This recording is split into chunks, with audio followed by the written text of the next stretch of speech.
Every now and then the universe whispers a question so soft, so strange, that it feels less like science and more like a dream. And tonight's question drifts in on a quiet cosmic breeze. What if space could fold like cloth? What if two distant stars could touch?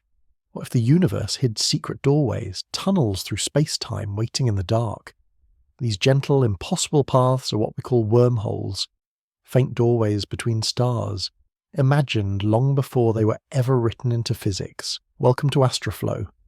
Here, science drifts like starlight, and curiosity becomes calm. Tonight, let your thoughts slow down, your breathing find its rhythm, and your mind float through wonder. Before we begin, I'd love to know where you're listening from. Are you lying in bed under city lights, or watching the stars from somewhere quiet? Tell me in the comments. It's always peaceful to imagine the AstraFlow community scattered across the world, drifting together through the same sky. And if this calm journey brings you peace, you can gently support AstraFlow by liking this video or subscribing. It helps this little corner of the cosmos keep glowing. Now, let's begin tonight's voyage into the quiet story of the mystery of wormholes, gateways through space-time. Tonight, I invite you to imagine the universe not as an empty void, but as a great, smooth ocean, one made of space and time woven together. Every star floats on this ocean, every planet drifts through it, and you, listening now, are part of that same cosmic sea. You're moving with it, even while resting. The Earth spins beneath you. The galaxy carries you on a slow spiral. You are always in motion, even in perfect stillness. As you breathe, imagine that ocean rippling gently.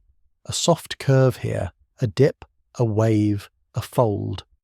Physicists call these curves space-time, and they're the foundation of every cosmic mystery. Gravity is simply the way things move along those curves. Not a force pulling downward, but a path we follow naturally, the way a leaf follows the flow of a quiet river. Now imagine that river bending in on itself. Picture space folding until two faraway points touch, like bringing the edges of a page together, like taking a long journey and turning it into a whisper.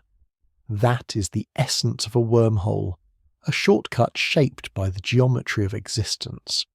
Whether they truly exist or are only mathematical daydreams, wormholes remind us of something deeply human, the desire to reach beyond distances, beyond limits, beyond the horizon of what seems possible. They invite you to imagine a universe where even the vastest spaces can be bridged with a single gentle fold. Tonight, as we drift deeper into this story, allow these ideas to settle softly in your mind. There is no need to figure anything out, no need to grasp every detail. Just let the imagery wash over you. Let the notion of hidden paths and quiet tunnels lull your thoughts into a slower rhythm. The mystery of wormholes lives in this space between knowledge and wonder. In the next chapter of our journey, we'll begin with a single question, a small thought that bends through space-time like a faint thread of light. For now, breathe slowly, feel the weight of your body sinking into rest, and let the idea of secret cosmic doorways float gently at the edge of your imagination. What does it truly mean for space to bend? It's a question that floats quietly at the center of tonight's journey, as soft and strange as a thought drifting through a dream. We grow up imagining the universe as something rigid, an endless grid, a silent backdrop, a canvas that simply holds everything in place. But physics, with its gentle precision, whispers something different. Space is alive with curves. Time is woven into its very fibers, and together they form a fabric that can stretch, ripple, fold, and perhaps, in places we haven't yet seen, open into tunnels that bridge impossible distances. Let this question settle into your mind like a slow exhale. If space can bend, how far can it bend? Could it bend enough to make two distant points touch? Could it bend so completely that a path forms between them? A soft doorway through which light and matter might drift? Picture yourself standing on a vast sheet of silk, smooth, untouched, perfectly flat. This is how we once imagined space, unchanging, unmoving, identical everywhere. But now imagine placing your hand gently on the silk. Feel how it dips, how it curves, how it changes shape without breaking. That single movement, soft, subtle, is the entire concept of gravity. The universe responds to mass the way silk responds to a touch. And in those responses, those curves and folds, lies the possibility of far stranger shapes.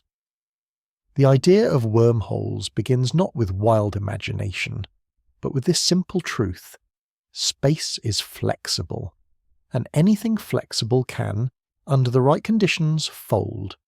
As you breathe slowly, imagine the sheet of silk rippling under starlight. A wave here, a dip there, nothing dramatic, just a quiet landscape of gentle curves. Now imagine bringing two far edges together. The cloth doesn't tear, it simply bends. Points that were once far apart now touch, effortlessly. And somewhere between those points, a tunnel forms, not through the cloth, but through the way it has folded. That image, simple as it is, contains the seed of every wormhole theory ever imagined. Physicists take this image and shape it with equations instead of fingers.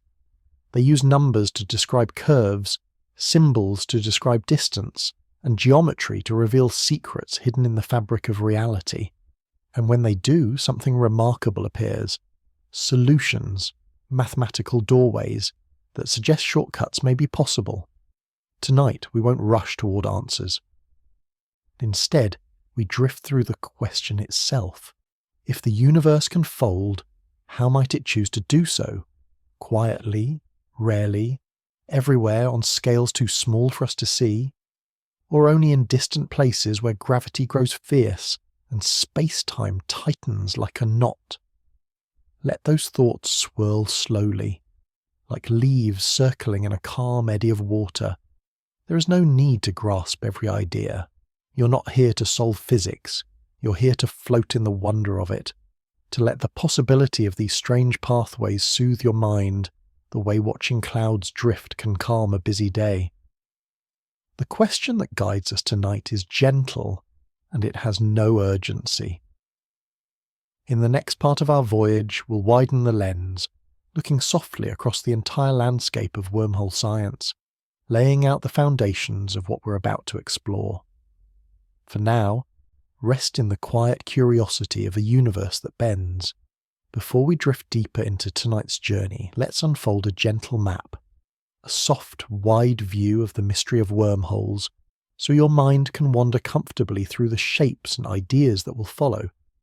Think of this part as stepping back to see the whole night sky before tracing the path of any single star.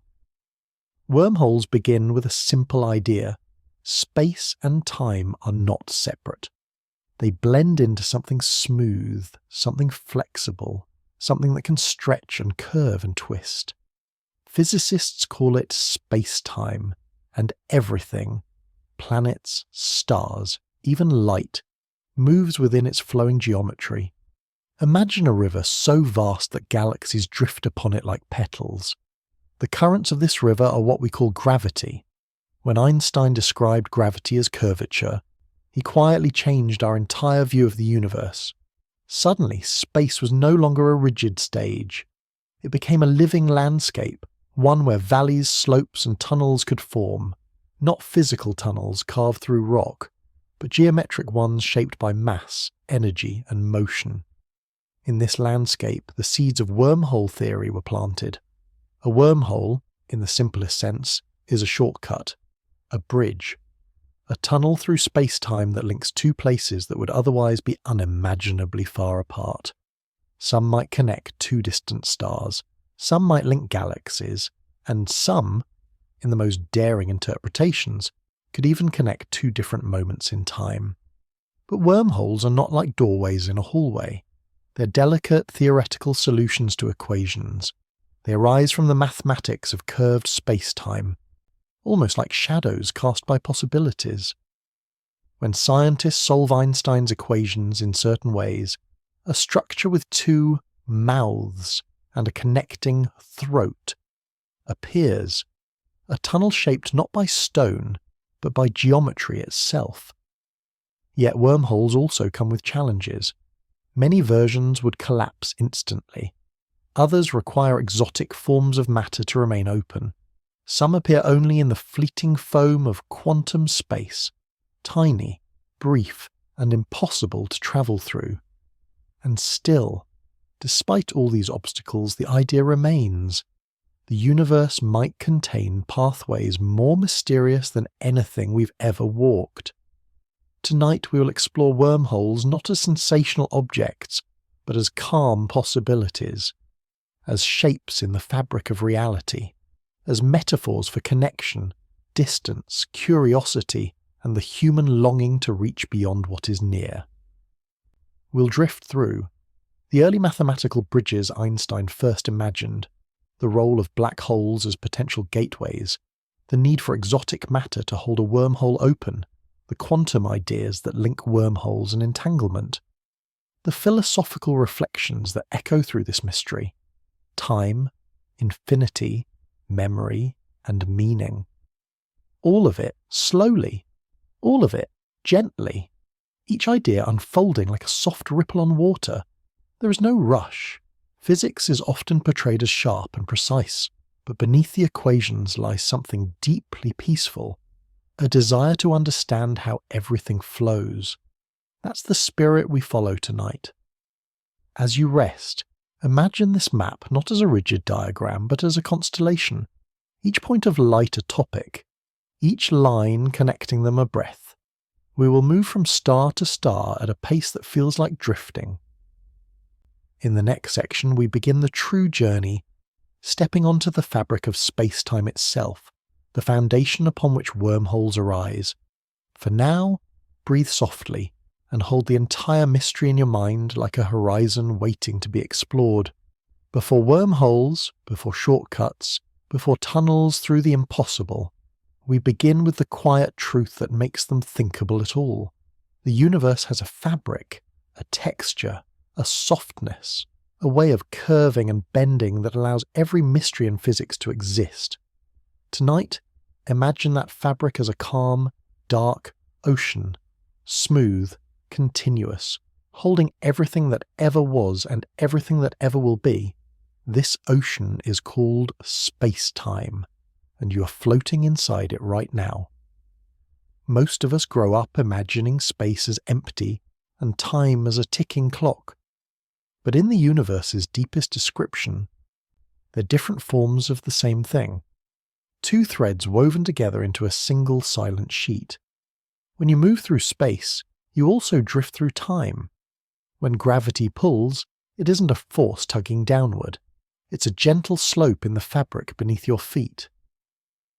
Imagine lying on a warm, soft blanket that naturally adjusts to your shape. If you placed a heavy stone on that blanket, it would create a dip, a curve. Anything placed nearby would slowly move toward that dip, not because the stone pulls it, but because the blanket bends around it.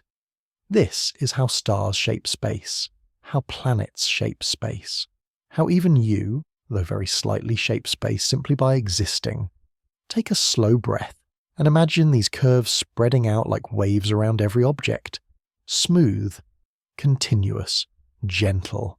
The Earth creates a soft valley in space-time. The Sun creates a deeper one. Black holes carve wells so steep that even light cannot escape. Wormholes, if they exist, are born from this same fabric, not from tearing it, but from shaping it. From folding it the way one might fold cloth or curve paper, or bend a ribbon so two distant edges meet. For a wormhole to appear in physics, space-time must be flexible enough to allow such a connection. And indeed, Einstein's equations whisper, it is. The idea is subtle. Space-time doesn't behave like a solid. It isn't rigid. It ebbs and flows like breath, like tide, like the slow pulse of the cosmos itself. Over billions of years, galaxies dance along its curves. Light bends through its valleys. Time stretches differently depending on how steeply you stand in its contours. Tonight, as you drift toward rest, picture yourself floating in this vast curved ocean. There is no up or down, no sharp edges, only smooth geometry, quiet slopes, gentle hills, soft dimples shaped by stars. It's strange, isn't it? The universe feels so enormous, yet its foundation is quietly intimate. It reacts to everything within it. Even your presence, however small, leaves a faint imprint on this infinite sheet. You're not separate from the cosmos. You're part of its fabric, woven into its flow. And if the universe can curve, if it can fold, if it can ripple, then perhaps it can form passages, tunnels through its own depths. This is where wormholes begin. Not in fantasy, but in the softness of space-time. In the next section, we drift closer to the mind who first described this fabric, a thinker whose ideas let the universe breathe and bend in ways no one imagined before. For now, let your thoughts settle like starlight on water, trusting the fabric beneath you to hold you gently. To understand wormholes, these soft imagined tunnels between distant places, we pause for a moment beside the mind that first whispered that the universe could bend. Albert Einstein did not set out searching for wormholes. He sought something simpler, something elegant, a way to describe gravity not as a force, but as the quiet shape of space itself. And in doing so, he changed the rhythm of the cosmos forever. Imagine Einstein sitting alone with his thoughts, not in a lab filled with machinery, but in stillness. A quiet desk, a ray of afternoon light, a mind turning slowly, gently, over the nature of time. His ideas did not explode into existence. They drifted in like long, slow tides. He realized that gravity was not a mysterious pull acting across distance. It was geometry. It was curvature. It was the soft bending of space-time, the very fabric we float within. Take a soft breath and picture light travelling through the universe. Before Einstein, people imagined light moving in straight lines, unbending, unchanged. But Einstein saw something different. He saw that if space itself curved, then light would follow those curves, gliding along them as naturally as a leaf drifting around a bend in a stream. This simple thought, that light bends because space bends, became one of the most beautiful ideas in physics. And from that idea, something even more extraordinary emerged. If space-time can curve, it can stretch. If it can stretch, it can fold. And if it can fold deeply enough, two distant points can touch. This is the seed of the wormhole concept, not fantasy, but mathematics born from quiet reflection. Einstein's equations describe how matter tells space-time how to curve, and how curved space-time tells matter how to move. A perfect balance, soft and continuous, like breath flowing in and out. When physicists explored these equations in more detail, something surprising appeared. Shapes and solutions that looked like bridges, not bridges made of metal or stone, but of geometry. When drawn on paper, they resembled tunnels, pathways, connectors. Einstein himself called one of these structures an Einstein-Rosen bridge, a mathematical curiosity linking two regions of space. He did not imagine travelling through it. He did not claim it could exist in nature, but he revealed something profound. The universe's equations allow for shortcuts. Let that idea settle gently in your mind. Not everything the equations describe must exist, but everything they describe is possible within the rules of the cosmos. Einstein looked at the universe and saw flexibility where others saw emptiness. He saw curves where others saw straight lines. He saw flow where others saw stillness. And in those curves, in that flow, the whisper of wormholes first appeared, not loudly, but like a faint ripple on the surface of thought. As you breathe, imagine space itself bending softly around you. Imagine that every star, every planet, every breath you take shapes the quiet geometry of existence. Einstein gave us the language to describe that shape. He gave the universe permission to curve. In the next section, we will follow those curves to their most unexpected form. The first mathematical tunnel that hinted at the strange bridges called wormholes. For now, let your mind rest in the gentle insight that the cosmos is not rigid, but alive with possibility. When physicists first followed Einstein's equations deeper into their own curves and folds, they found something unexpected, something that felt less like a discovery and more like stumbling upon a hidden doorway in a familiar room. It wasn't dramatic, it wasn't even intentional. It appeared quietly, like a faint line on paper that suddenly reveals the outline of a bridge, a structure that seemed to link two separate regions of space, a tunnel not carved by hand but shaped by mathematics itself. This was the moment the first hints of wormholes emerged. Imagine laying out a smooth sheet, the space-time fabric Einstein described, and gently pressing your fingers into it until the surface bends inward from two sides. If you press far enough, the dimples might touch, forming a passage where none existed before. This is essentially what those early equations suggested. If space-time curves deeply enough, it might create a tunnel. Not a hole, not a rip, but a connection. Physicists were surprised. Einstein himself barely acknowledged the possibility, as though he'd noticed a strange shadow, but wasn't ready to turn and face it. Yet the mathematics was clear. Certain solutions formed bridges. Later, these structures would be called Einstein-Rosen bridges, a name that now feels almost too calm for such an extraordinary idea. But imagine that moment, reading the equations, watching the symbols unfold, realizing that a tunnel is hidden inside the logic of the universe, a structure that doesn't violate any rules. It simply sits there, quiet and unexpected, like a doorway behind a bookshelf. Breathe slowly and picture that doorway.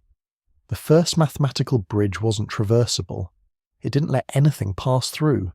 It was fragile, fleeting, collapsing upon itself the instant it formed. But even if it couldn't serve as a cosmic shortcut, it revealed something deeper. Wormholes weren't inventions of science fiction. They were consequences of the universe's geometry. As you breathe, imagine following a thread of light into a deep gravitational well. In Einstein's equations, this well doesn't simply sink downward. It curves inward and then outward again, connecting two distant regions. If we could travel through it, it would be like drifting through a tunnel of stretched starlight, emerging somewhere far, far away. But the early equations didn't allow that journey. They only hinted at the shape, not the path. The throat of the tunnel pinched closed instantly, like a bubble collapsing the moment it forms. Still, its existence, even for a mathematical heartbeat, changed everything. It meant the cosmos might permit shortcuts. It meant distances were not absolute.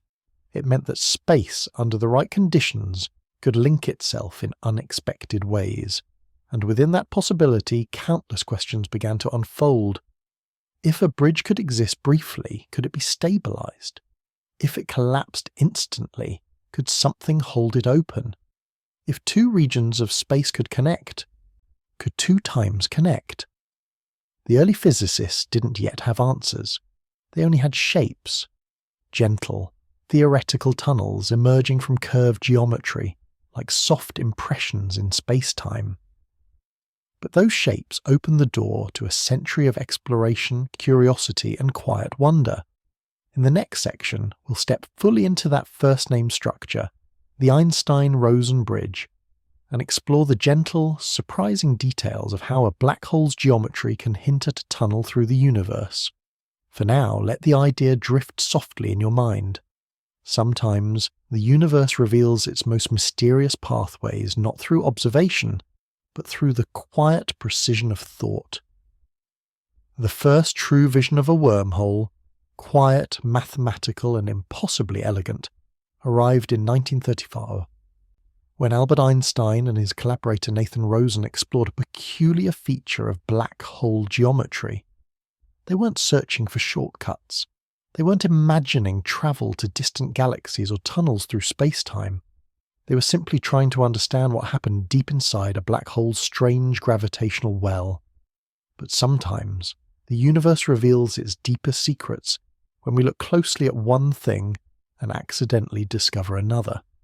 Einstein and Rosen found that, hidden within the equations describing a black hole, there existed a structure that seemed to open into a second region of space. Not a hole, not a void, but a bridge, smooth, sweeping, and perfectly symmetrical. One side resembled the familiar space-time outside a black hole. The other side appeared as a mirrored universe, connected through a throat of curved geometry. This theoretical structure became known as the Einstein-Rosen bridge. Close your eyes for a moment and imagine floating toward the mouth of a black hole. Not with fear, not with urgency, but with calm curiosity. The black hole's gravity curves space-time so deeply there are even light arcs inward, tracing slow spirals as it falls. But according to Einstein and Rosen's mathematics, beneath that curvature lies a hidden passageway, a second sheet of space-time connected to our own. Imagine two smooth, dark funnels facing each other, their narrow ends touching. That delicate point of contact is the bridge, a tunnel formed not by tearing the cosmic fabric, but by folding it so that two distant regions meet in a single elegant arc. But here is the gentle truth. The Einstein-Rosen bridge cannot be crossed. In their pure mathematical solution, the bridge pinches closed faster than anything could pass through it. Even light, the universe's swiftest traveller, has no time to slip across. It is like watching a bubble form and collapse in the same instant. Beautiful, ephemeral, impossible to enter. Still, the existence of the bridge itself is profound. It tells us that black holes are not simple pits, but places where space-time bends to its limits. It tells us that geometry, when pushed by immense gravity, can create shapes that feel like tunnels, and it tells us that the cosmos obeys patterns that sometimes resemble pathways, even when they cannot be used. Take a slow breath and imagine this bridge not as a tool, but as a reminder. The laws of physics contain possibilities beyond what our senses can show us. The Einstein-Rosen bridge may be impassable, but it planted a seed in the imagination of every scientist who came after. If a non-traversable wormhole appears naturally in Einstein's equations, could a traversable one also exist? This question marks the quiet turning point in the story of wormholes, the moment when physicists began to wonder not just what the universe does, but what it might be capable of under the right conditions. In the next part of our journey, we drift deeper into that possibility, exploring the idea of a tunnel that doesn't collapse, a path through the impossible, held open by the strange and delicate shapes of space-time itself. For now, let the image of the Einstein-Rosen bridge rest softly in your mind. Two funnels meeting in the dark, a mathematical whisper hinting at secret connections across the universe. If the Einstein-Rosen bridge was the universe's quiet hint, then the next idea was humanity's whisper back, a gentle question trembling at the edge of possibility. What would it take for a wormhole not to collapse? What would it require for a tunnel through space-time to remain open long enough for something, anything, to drift through? Tonight, let yourself picture that tunnel with softness, not urgency. Imagine a passageway carved not from rock or metal, but from the very geometry of existence.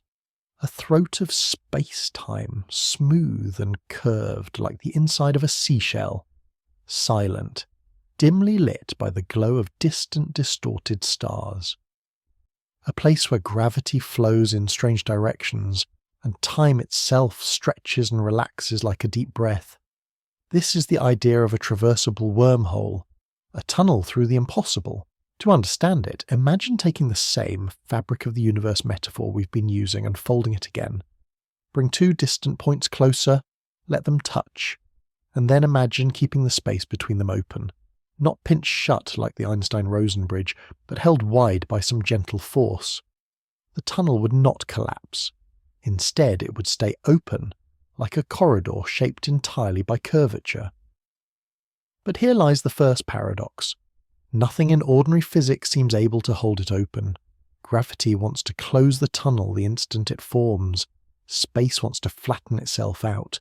The universe prefers simplicity, not shortcuts. If a wormhole does appear naturally, it snaps shut so quickly that nothing can enter. To make it passable, you'd need something that presses outward against the walls of the tunnel, preventing them from collapsing inward. Take a slow inhale and imagine the tunnel before you, gently trembling, trying to close. Now, on the exhale, imagine something pushing back, holding the passage open. Physicists once thought that maybe intense rotation, or powerful magnetic fields, or even exotic quantum effects could counteract the collapse. But eventually, a strange requirement emerged. The tunnel would need negative energy, something with pressure that pushes outward instead of inward, like the opposite of matter. A kind of scaffolding built from physics that doesn't behave the way anything in our daily world does. We'll talk about this exotic matter soon, but for now, stay with the shape itself. A traversable wormhole would feel different from anything we know. Space would stretch sideways rather than downward.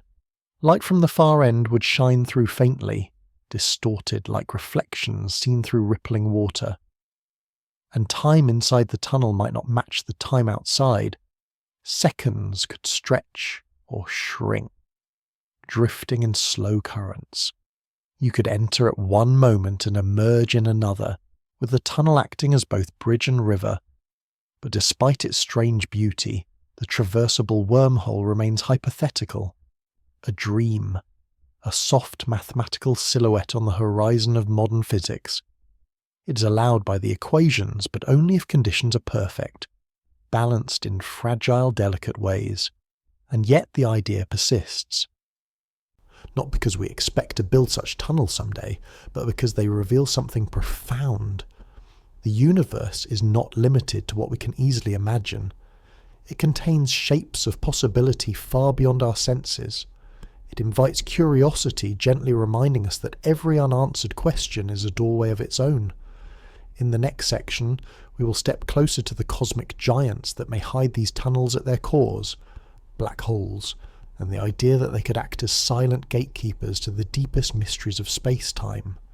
For now, rest in the quiet thought that even the impossible has a shape, and sometimes that shape resembles a doorway we have just begun to understand. To imagine wormholes, we must pass through the shadowed realm of black holes, not with fear, but with a calm understanding that they are among the universe's most elegant shapes. They are not monsters, they are not devourers. They are regions where space-time curves so deeply that the familiar rules soften and shift, revealing possibilities we rarely glimpse elsewhere. In their silent gravity wells, the idea of wormholes quietly takes form. Tonight, picture a black hole not as a violent abyss but as a smooth funnel carved into the fabric of space-time.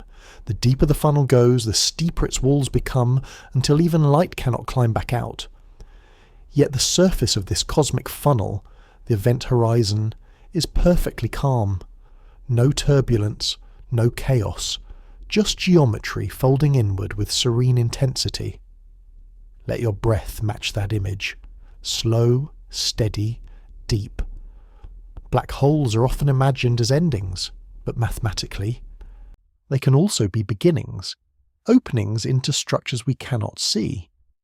When Einstein and Rosen first described their theoretical bridge, they found it hidden inside the exact geometry of a black hole. A wormhole, in that earlier sense, was not a separate object. It was the other side of a black hole's curve, a second region of space connected through a deep tunnel that opened and closed in less than a heartbeat. But the idea didn't stop there. As physicists explored the geometry further, they wondered, if the equations naturally create a bridge-like structure inside a black hole, Could other kinds of black holes create different shapes?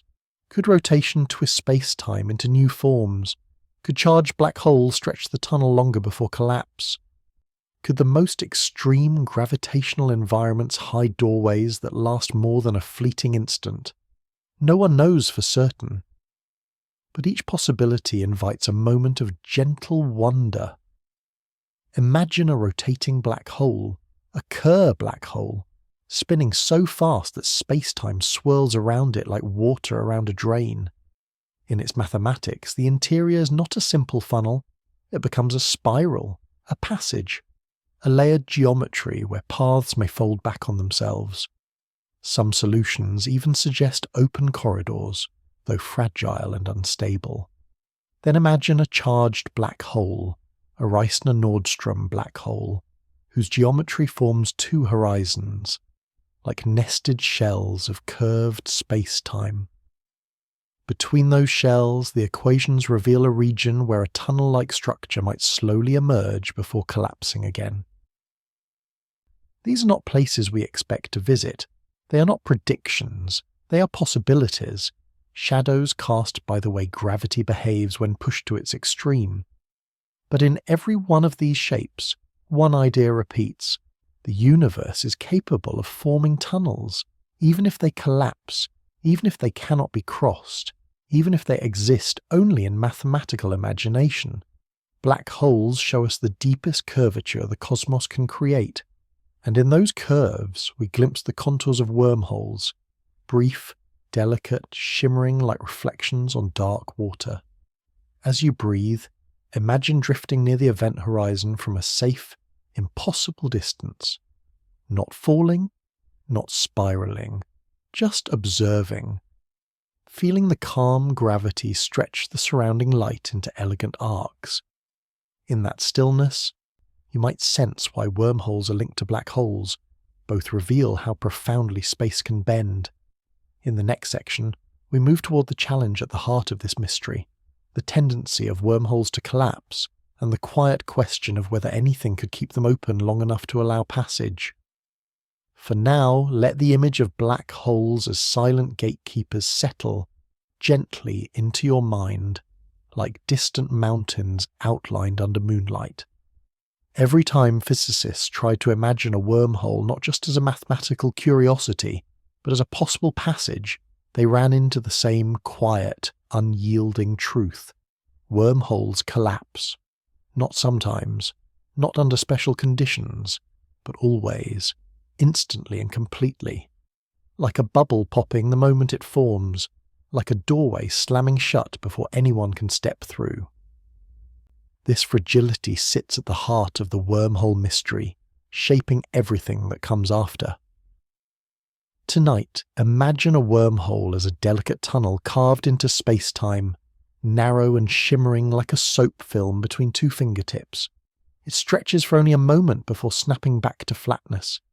The universe, in its natural state, prefers simplicity. It wants its fabric smooth, its curves gentle. A tunnel, a sharp fold that connects distant places, is something space-time seems eager to undo. Why? Because gravity pulls inward. A wormhole's throat, the narrow passage connecting its two ends, curves space-time so steeply that the surrounding geometry tries to pinch it closed. The moment the tunnel forms, gravitational forces rush inward from all sides, sealing it shut. It's as though the fabric of the universe takes a deep breath and quickly exhales, flattening the curve before anything can move through it. Take a slow breath yourself, in and out. Feel how naturally things return to stillness. This is what space-time does. Physicists describe this collapse with equations full of curvature, tidal forces, and negative pressures. But the essence is simple. Wormholes are too unstable to remain open. They exist, if at all, only as fleeting shapes, mathematical sparks that flicker out before they can be used. Imagine approaching a wormhole from the outside. You would see its mouth widen for an instant, glowing faintly with distorted light from the other side. But before you could take a step, before a single photon could cross the threshold, the tunnel would pinch shut. No explosion, no violence. Just a quiet return to normal geometry, like a ripple disappearing on a pond. This fragility raises a gentle, persistent question. What would it take to keep the tunnel open?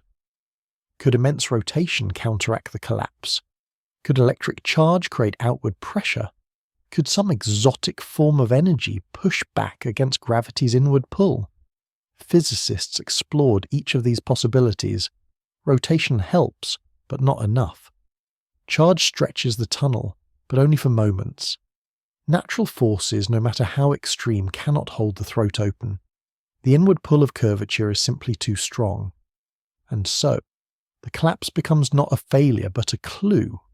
It tells us that wormholes, if they are to be traversable, need something not found in stars or planets or galaxies. They need something strange, something subtle, something that behaves unlike any ordinary matter in the universe. They need a pressure that pushes outward instead of inward, a type of energy that resists collapse. This need for balance, for an opposing force to counter gravity, reveals a deeper truth. The universe allows possibilities, but only delicately. The equations make room for tunnels through space-time, but only if something unusual holds them open. The collapse teaches us that extraordinary geometry requires extraordinary conditions. As you breathe gently, let the idea settle like dust drifting through a sunbeam. Even the universe's most mysterious structures obey simple rhythms: stretch, collapse, curve, flatten, possibility, limitation. A balance of forces that echoes the rise and fall of breath. In the next section, we'll meet the strange and beautiful ingredient that might hold a wormhole open, exotic matter, and explore why the universe whispers about it so quietly. For now, rest in the soft understanding that even cosmic mysteries have tender weaknesses, and that fragility is often where the deepest wonder lives. To keep a wormhole open, to hold that fragile tunnel against the inward pull of gravity, the universe would need something unusual, something that behaves in ways no ordinary matter ever does. Physicists call it exotic matter, a quiet name for something profoundly strange. Matter with negative energy, matter that pushes outward instead of inward, matter that bends geometry in the opposite direction of everything we know. Tonight, imagine a wormhole as a narrow throat carved into space-time. Gravity pulls inward, trying to close it. The way a soft tunnel in wet sand collapses the moment it's dug. To keep the tunnel open, you would need beams, but not beams made of steel or wood. Beams made of geometry itself. Beams that push outward, resisting collapse. Exotic matter would act as those beams. Take a slow breath and picture the tunnel before you. See its walls tremble gently in the dark. Feel the universe trying to restore its smoothness. Now imagine something inside the tunnel, holding it open. Exotic matter is not antimatter. It is not the opposite of atoms. It is something far stranger. In Einstein's equations, energy doesn't just describe how much stuff there is. It describes pressure, curvature, direction. Ordinary matter curves space-time inward, creating dips and wells. Exotic matter, if it exists, would curve space-time outward, creating bulges, expansions and openings. It is the kind of substance that would push two walls apart instead of letting them fall together. This is why physicists whisper about it when discussing wormholes. Without exotic matter, a traversable wormhole collapses instantly. With it just the right amount placed just the right way, the tunnel might remain open long enough to cross. But here is the gentle complication. We're not sure exotic matter exists in large quantities, and we've never seen it in a form we can touch. Yet physics gives us hints, small delicate clues whispering that negative energy is not pure fantasy. Quantum fields, for example, can momentarily dip below zero energy. This happens in fleeting pockets, tiny and temporary like bubbles forming and bursting in boiling water. The Casimir effect, a subtle force that appears when two metal plates are placed extremely close together, creates a region of negative energy between them. Not enough to hold open a wormhole, not enough to shape space-time dramatically, but enough to prove that negative energy is real in principle. Take a soft breath and imagine these small pockets of strange energy flickering through the universe, appearing and disappearing, like tiny breaths inside the vacuum. If these pockets could be extended, if they could be strengthened, if they could be gathered, then the ingredients for a traversable wormhole might exist. Some physicists dream of clever engineering, configurations of fields that produce stable regions of negative energy. Others imagine that advanced civilizations far older than us might have found ways to sculpt exotic matter into cosmic architecture. And then there are those who take a gentler view. Exotic matter doesn't need to be abundant. It only needs to be possible. Its mathematical existence alone keeps the dream of wormholes alive. Exotic matter reminds us that the universe is not limited to what we see. It contains ideas that stretch beyond intuition, pressures that act in reverse, curves that contradict expectation. It whispers that space-time is flexible, deeply, profoundly flexible, and that even the most impossible seeming structures may someday be reachable if the right ingredients can be gathered. In the next section, we'll step into the heart of the tunnel itself, imagining how time behaves inside a wormhole, not as a straight line, but as something fluid, stretching and bending as gently as the curves around it. For now, let the concept of exotic matter drift softly in your mind. Strange beams of negative pressure, holding open a doorway through space-time. If space inside a wormhole bends, stretches and curves in ways unfamiliar to us, then time, always quietly woven into space, must bend as well. Inside the tunnel, time would not behave like the steady rhythm we know from clocks and days and sunlit routines. Instead, it would soften, stretch, slow in some places and hurry in others, a river whose flow deepens and shallows as it winds through a hidden valley. Tonight, let's drift gently into that imagined valley. Picture entering a wormhole as though walking into a long, curved corridor. The air feels still. Light behaves strangely, bending around you, pulling forward, drifting backward, gathering in soft halos along the walls. Now imagine that every step you take subtly changes the pace at which time flows around you. Not abruptly, not dramatically, just gently, like the difference between walking in sunlight and walking under the deep shade of a forest. In ordinary life, time feels constant, but the universe quietly reveals its flexibility everywhere. High above Earth, time runs slightly faster. Near a massive planet, it runs slightly slower. The clocks aboard satellites tick differently than clocks on the ground. The closer something is to a strong gravitational well, the more time relaxes, sinking into a slower rhythm. A wormhole, with its steep curvature, would take this gentle truth and magnify it. Take a deep breath and imagine time thickening around you like warm water. Then exhale and feel it thin again, becoming lighter, quicker. Inside the tunnel, the geometry could stretch time lengthwise. Minutes on one side might correspond to hours on the other. A traveller drifting calmly through the wormhole might experience a short glide, while someone waiting outside might witness a vast passage of time.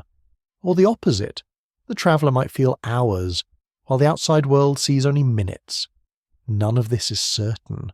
Wormholes themselves remain hypothetical, their interiors described only by mathematics and imagination. But the principles guiding these ideas are real. Time is not fixed. It bends with gravity. It stretches with motion. It flows differently depending on the shape of space-time, the energy around it, and the path light takes. Imagine for a moment that two people stand at opposite ends of a wormhole. If one enters the tunnel, and the other remains outside, their experiences of time could diverge. When the traveller emerges, they might step out into a future that passed more quickly on the other end, or a past that moved more slowly. A wormhole could become not just a bridge through distance, but a bridge through moments. It isn't time travel in the dramatic sense we see in stories. It's the quiet, natural consequence of bending space-time so deeply that time itself folds with it, like breathing in a space where the air swirls differently. Let yourself imagine what it would feel like to drift along such a tunnel. Would the seconds stretch like soft fabric? Would they shrink like ripples pulling inward? Would you feel the difference at all? Or would it simply feel like a slow, gentle floating? Inside a wormhole, time becomes a companion, not a ruler, a river that flows at its own pace, shaped by curves we barely understand. It reminds us that our familiar experience of time is only one small version of something much wider, much deeper, much more fluid.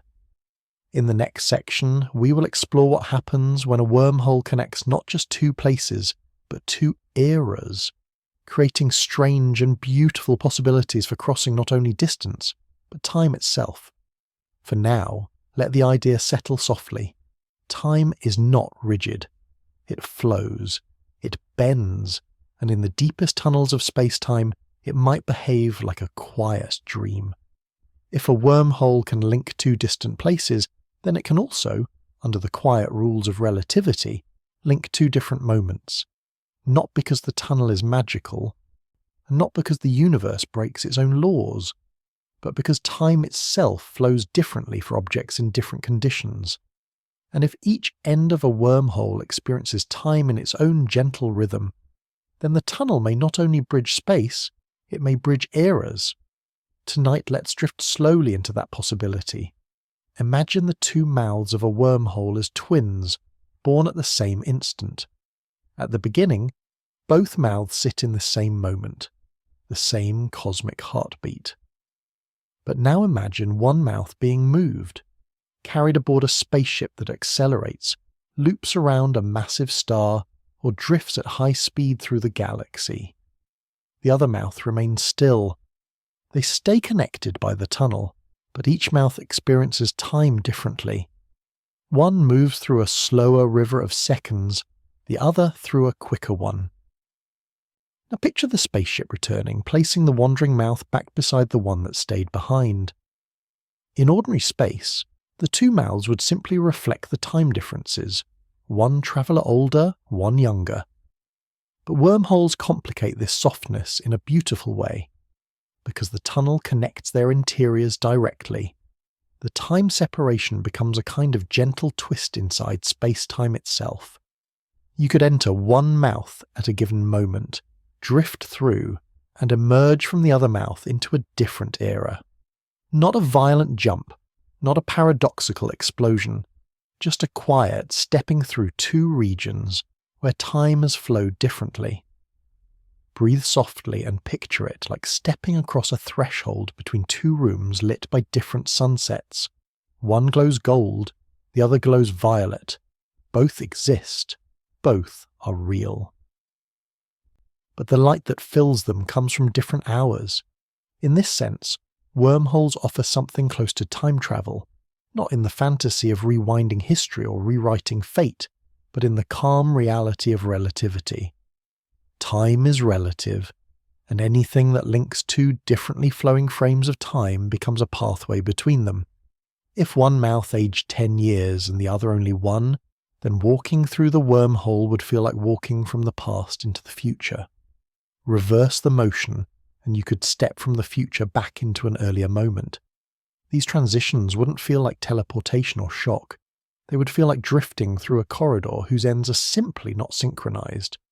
But with this possibility comes the gentle shadow of paradoxes. What happens if you emerge in an era where you already existed?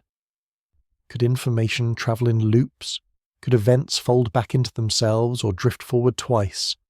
Physicists treat these questions not as frightening puzzles, but as quiet explorations. Many believe the universe would protect itself from contradictions, either by preventing certain loops or by allowing multiple histories to coexist peacefully, like overlapping ripples in a pond. Others think the equations resolve themselves naturally with no need for intervention. Still, the idea remains soft, elegant, and strangely comforting. A wormhole, under the right conditions, might be a bridge not only through the vastness of space, but through the currents of time. Take a slow breath, imagining one mouth of the tunnel glowing with the deep colours of a late evening, while the other hums with the pale light of early morning. A single tunnel, linking two seasons, two ages, two stretches of the same cosmic river. In the next section, we'll drift into the idea of causal loops, the gentle paradoxes that arise when time folds back onto itself, and how physics handles these loops with calm mathematical grace. For now, let the idea of two eras connected by a single tunnel settle softly in your thoughts. A reminder that the universe's flow of time is far wider and gentler than the ticking of any clock. When a wormhole bends not only space but time, something gentle and puzzling begins to appear, loops. Not harsh contradictions, not chaotic tangles, but soft curves in the story of cause and effect.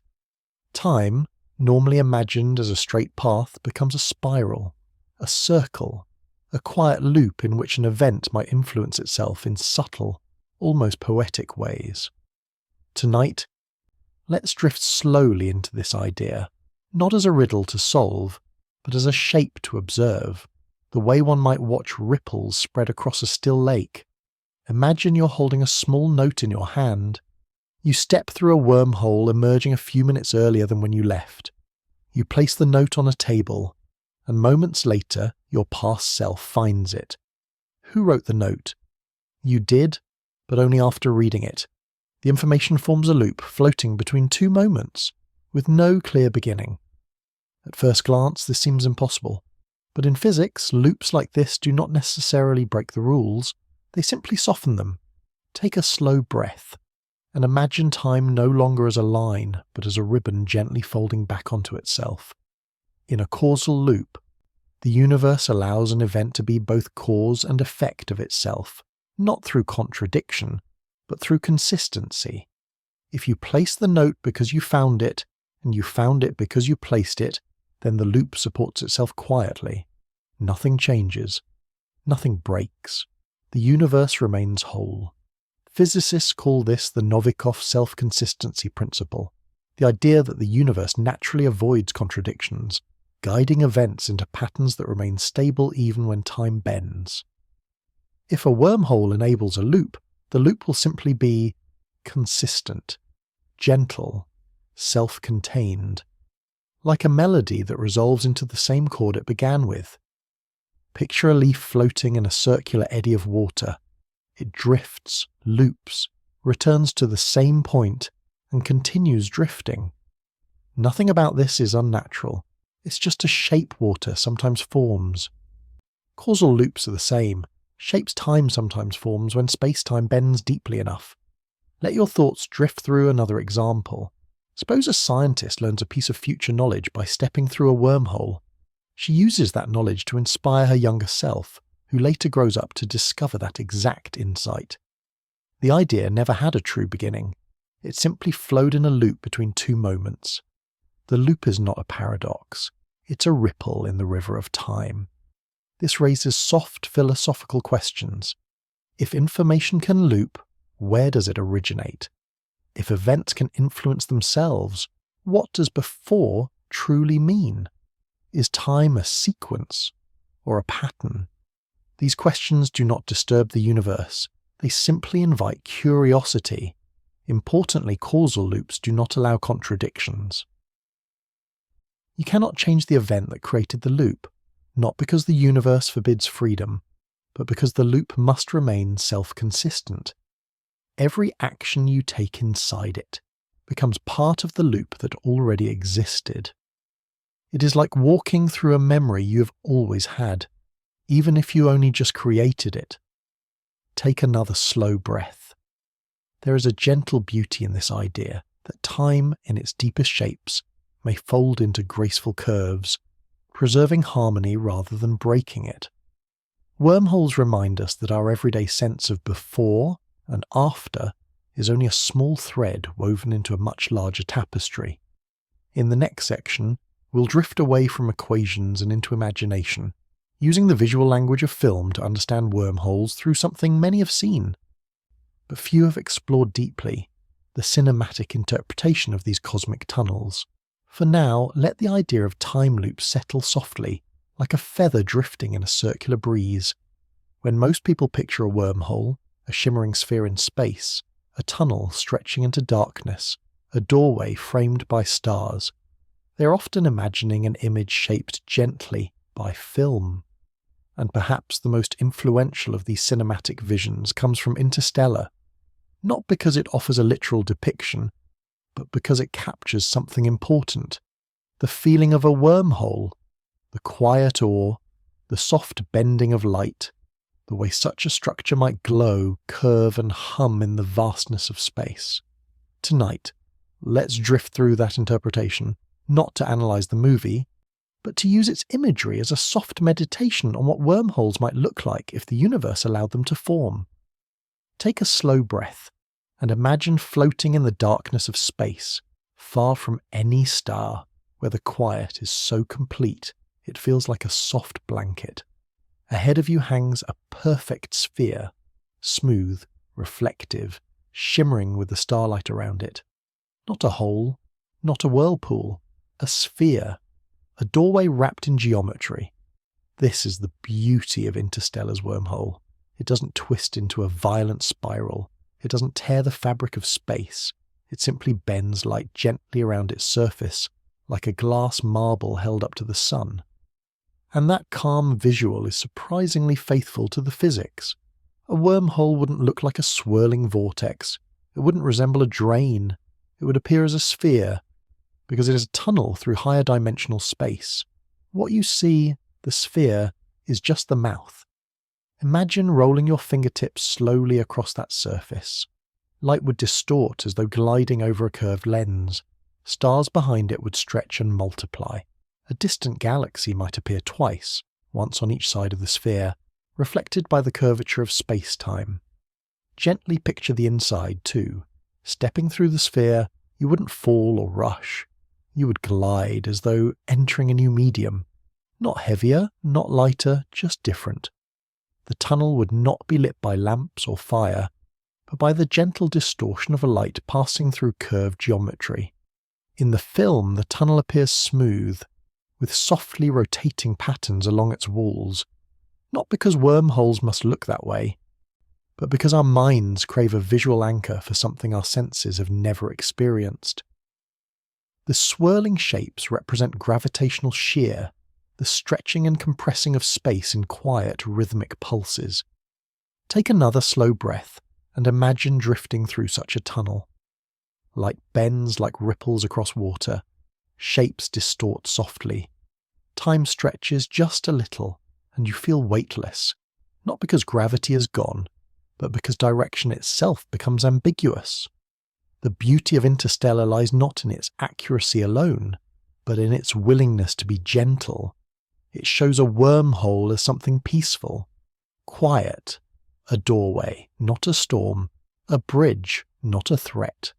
It mirrors the tone of the universe itself, vast, subtle, patient. As you let this imagery settle, remember, movies interpret while physics describes.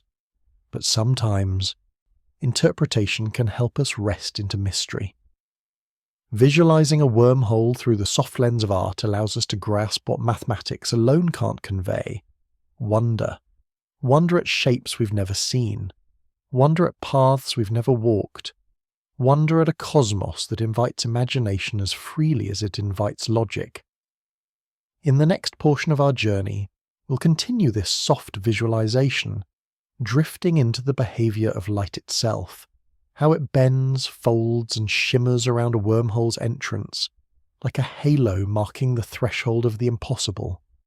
For now, let the cinematic wormhole float gently in your mind, a quiet sphere suspended in starlight. Before anything passes through a wormhole, before any traveller steps into its mouth or drifts through its throat, there is light. And light, more than anything else, reveals the shape of a wormhole long before we understand its depths. Light bends, it curves, it grazes the edges of geometry the way a fingertip grazes the rim of a bowl. And through these gentle distortions, we glimpse the outline of the impossible. Tonight, let's drift into that outline. Imagine floating in deep space, far from stars, planets, or galaxies. The darkness is immense, but not empty. Starlight from 1,000 distant suns flows softly past you, straight lines moving through the fabric of space-time. Then, ahead of you, something appears, not glowing, not pulsing, not announcing itself, but quietly altering the path of light. A wormhole. You know it's there because the stars behind it behave strangely. Their light bends around an invisible sphere, curving inward with delicate arcs, as though the space itself were a lens. This bending is not violent, it is not twisted or chaotic. It is gentle, like the soft distortion you see when looking through curved glass. The wormhole doesn't emit light of its own. It only changes the path of light passing near it. Take a slow breath, and imagine those star fields stretching into faint halos, their colours bending softly around a hidden edge. This bending reveals the wormhole's shadow, a calm, circular outline where light curves but does not break. It's a gravitational lens, but deeper than any caused by stars or galaxies. If you drift closer, the distortions grow sharper. A constellation might appear doubled, one real, one bent reflection. A distant nebula might ripple across your vision like paint gently stirred in water. Light does not fear curvature. It follows it. It moves wherever space-time leads. Now imagine looking directly at the wormhole's mouth. At first glance, it appears as a dark sphere. Not because it absorbs light like a black hole, but because it redirects it so completely. The sphere is a surface of pure geometry, an entrance shaped by curvature. If you tilt your head or shift your perspective, the sphere glimmers faintly with the soft glow of distorted stars. Not shining, reflecting. As you move, the reflections move with you, flowing smoothly along the sphere's surface. It feels alive with light, as though containing an ocean of mirrored skies. Inside the tunnel, light behaves even more strangely. It stretches along the walls. It diffuses into soft gradients. It forms patterns that pulse gently, like distant waves. These effects come not from lamps or luminous clouds, but from the simple fact that light tries to travel straight while space-time curves around it. The tunnel's geometry guides light in looping paths, sometimes forward, sometimes sideways, sometimes spiraling around the interior before exiting at the far mouth. Imagine floating inside such a tunnel, the light around you shifting like soft tides. No shadows, no sharp edges, just gradients of colour and brightness moving in slow, rhythmic patterns woven into the curvature of the wormhole itself. Light becomes a storyteller here. It tells you how space-time bends. It reveals the unseen. It paints the tunnel without ever touching it. And through light's behaviour, you begin to sense the deeper truth. A wormhole is not an object, but a shape. A curvature so profound that even light, the universe's straightest traveller, cannot help but follow its arcs. In the next section, we'll drift even deeper into the mathematics of these shapes, the gentle language physicists use to describe the throats, mouths and curves that define wormholes. For now, let the image of bending starlight settle softly into your thoughts, a quiet halo marking the threshold of a hidden path. To imagine a wormhole fully, we eventually arrive at the language that describes its shape, a language of curves, radii and gentle gradients. Mathematics might seem rigid, but beneath its symbols lies something deeply visual, almost poetic. It lets us draw the unseen. It lets us trace soft tunnels through space-time, shaping them with smooth functions and delicate symmetry. Tonight, let's drift into this geometry, not as students solving equations, but as dreamers watching patterns unfold. A wormhole has two mouths, the openings that sit in our universe like perfect spheres. These mouths look still and simple, but each one hides a complex curvature behind its surface. If you could push your hand through, moving not through material but through geometry, your fingers would stretch into a tunnel called the throat. Imagine the throat as a narrow, elegant passage, smooth like the inside of a seashell. It doesn't bend because of stone or soil. It bends because space-time itself curves inward, forming a shape described by mathematical functions that resemble gentle funnels. Take a slow breath and imagine running your hand along those curves, feeling them ripple softly under your touch. Physicists describe this shape using a metric, a kind of map that tells how distances behave in curved space. In ordinary life, 1 meter is always 1 meter, but in curved space-time, a meter stretches or shrinks depending on the slope of the geometry. A wormhole's throat uses this flexibility, expanding and contracting in ways that allow one region of the universe to link with another. The simplest wormhole geometry is often drawn as two flared edges facing each other, joined in the middle by a narrow bridge. The edges flare outward gently like the opening of a flower. The throat dips inward like the waist of an hourglass. These shapes arise naturally from solutions to Einstein's field equations, differential equations that relate curvature to matter and energy. But we don't need to solve them here. We only need to feel their meaning. The universe can shape itself smoothly and continuously into a bridge. Imagine the coordinates of space rearranging themselves like threads woven into a new pattern. Imagine distance warping so that 1,000 light years might shrink to a step. Imagine time joining the pattern too, stretching and folding with the same elegance. In these mathematical structures, each point along the throat represents a connection between two distant regions. If you follow the curve from one mouth inward, the geometry gradually tightens, reaches a minimum radius at the throat, and then widens again toward the second mouth. No corners, no edges, only continuity. Some wormhole solutions allow the throat to be wide. Others allow it to be thin, as narrow as the thickness of a breath. Some are symmetric, both mouths the same shape. Others are asymmetric, with one mouth opening gently and the other sharply. The mathematics allows for variety, for tunnels that stretch, twist, or flare in different ways, but all of them share one essential feature: the throat must not pinch closed. That's where exotic matter comes in. Without it, the elegant geometry collapses, folding the two mouths back into ordinary space.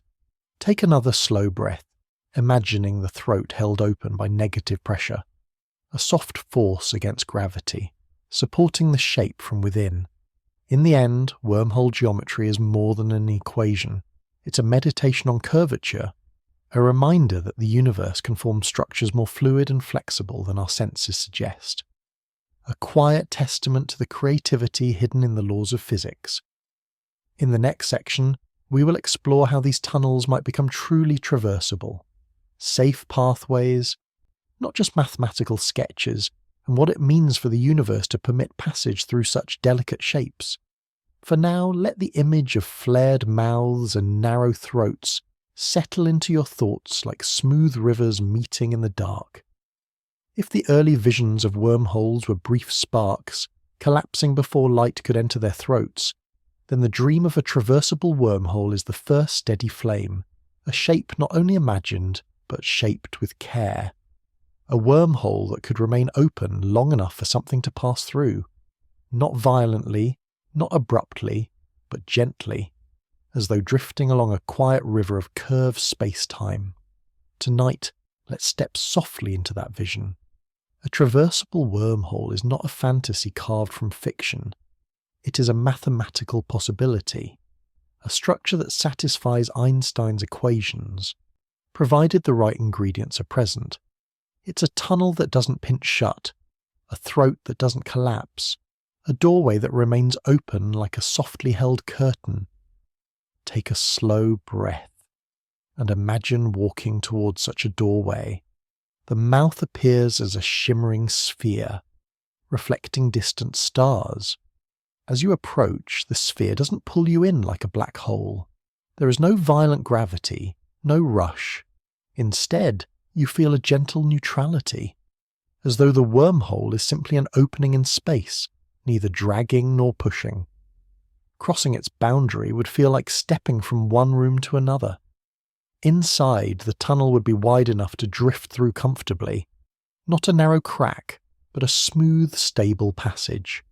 The walls of curved space-time would hold their shape, supported by the strange pressures of exotic matter.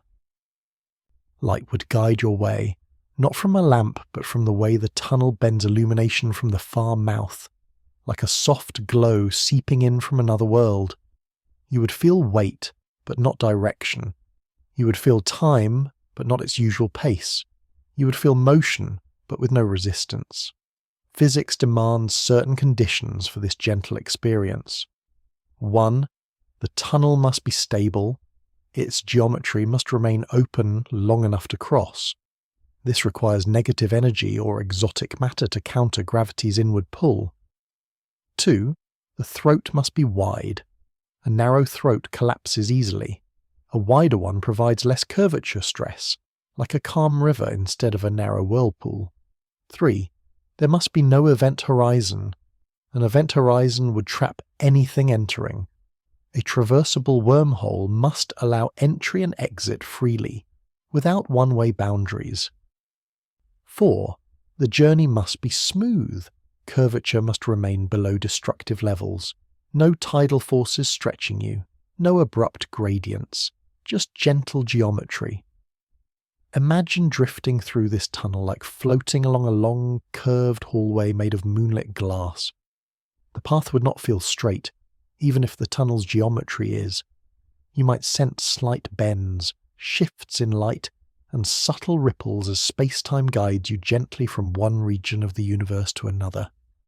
And then, as you near the far mouth, the glow ahead brightens. A new starfield comes into view, familiar yet changed. The tunnel widens gradually, and you step out not into a violent expulsion, but into a quiet emergence. 1 foot glides into a region of space that could be thousands of light years away, or perhaps hundreds of millions. From the outside, the crossing looks instantaneous.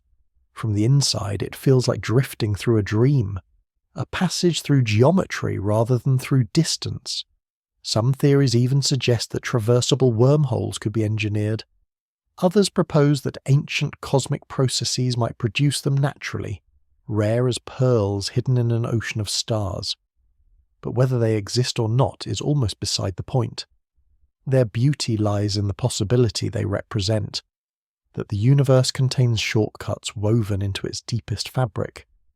That distance itself is sometimes negotiable, and that even the cold vastness of space can hold gentle pathways connecting far-off places. In the next section, we'll explore what those shortcuts mean, not mathematically, but emotionally and imaginatively, as we picture the universe folding into elegant, impossible shapes.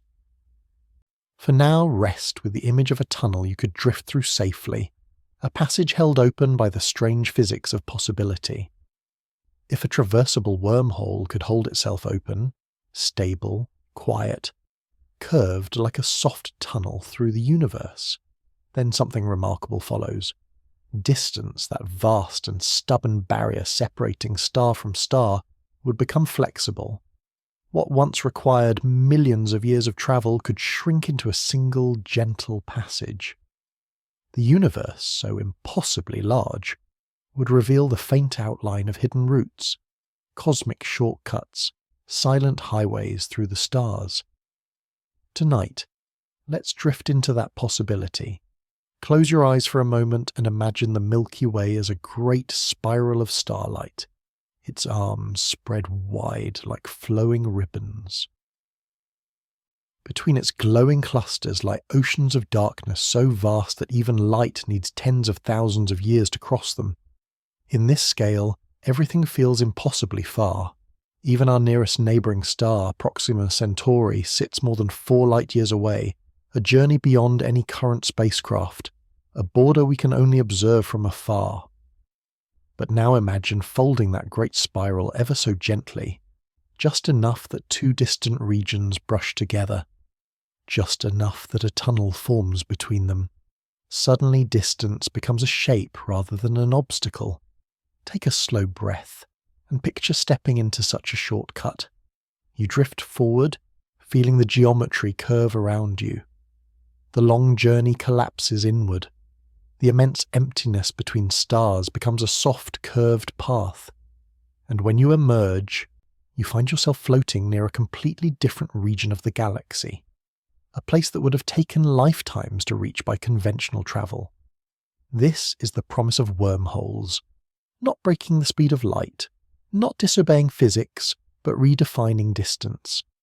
A wormhole doesn't make you move faster.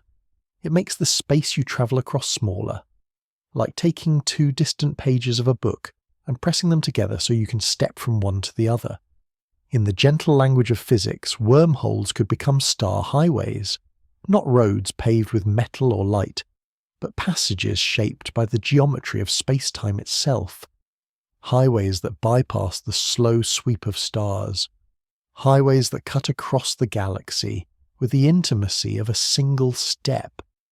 Imagine civilizations, hypothetical, ancient, or distant, using these tunnels not as shortcuts for conquest or haste, but as bridges of curiosity. Quiet pathways linking star systems the way old footpaths once linked small villages on Earth. Perhaps they wouldn't be grand structures. Perhaps they'd be subtle, hidden in gravitational wells or calm pockets of space. Perhaps many would exist only briefly, flickering open and closed like cosmic fireflies. Some scientists imagine a network, a cosmic web of stable wormholes, each one a node connecting to others, forming a lattice of fast routes across the galaxy. A galactic subway, they say with a smile. A system where every distant point becomes touchable, reachable, knowable. But the beauty of this idea is not in its utility, it's in its softness. The universe, so vast and cold, becomes suddenly intimate. Stars become neighbours rather than distant beacons. Galaxies become connected by invisible threads. And the night sky becomes not a barrier, but an invitation. Take another gentle breath, imagining the galaxy folding in graceful arcs, like a long sheet of silk rippling under starlight. Wormholes, in this vision, are not science fiction. They are shapes in the fabric, possibilities permitted by the quiet logic of space-time. Whether they exist physically is a question we cannot answer tonight. Whether they could be built remains even more uncertain. But their presence in physics reminds us of something profound. The universe may contain pathways we have not yet learned to see. In the next section, we'll drift into the energy costs of shaping these pathways. The staggering, almost unimaginable scales required to hold a wormhole open. For now, rest in the soft thought that distance, like time, may not be as rigid as we once believed. If traversable wormholes are the silent doorways of the cosmos, then the price of holding one open is written not in metal or fuel, but in energy. Vast, delicate, almost unimaginable energy. The kind that bends space-time into tunnels. The kind that resists gravity's constant urge to flatten and close. The kind that humans, for now, can barely comprehend except through equations and gentle dreams. Tonight, let's drift into that scale with calm curiosity. Imagine a wormhole's throat, a gently curving passage where space-time folds inward and then opens again. To keep this delicate shape from collapsing, you'd need to push outward against gravity's inward pull. But gravity in the deep curves of a wormhole is not a simple force. It's the geometry of the universe trying to relax, trying to smooth itself, trying to return to quiet simplicity. To resist that tendency, you'd need negative energy, exotic matter, arranged with extraordinary precision. And negative energy is not something you gather with shovels or tanks. It's created by subtle quantum fields, infinitesimally small effects that appear for fractions of a second. Expanding such effects to macroscopic scales feels like asking a candle to burn with the brightness of a star. Take a slow breath and imagine that contrast. A tiny flame asked to illuminate a galaxy.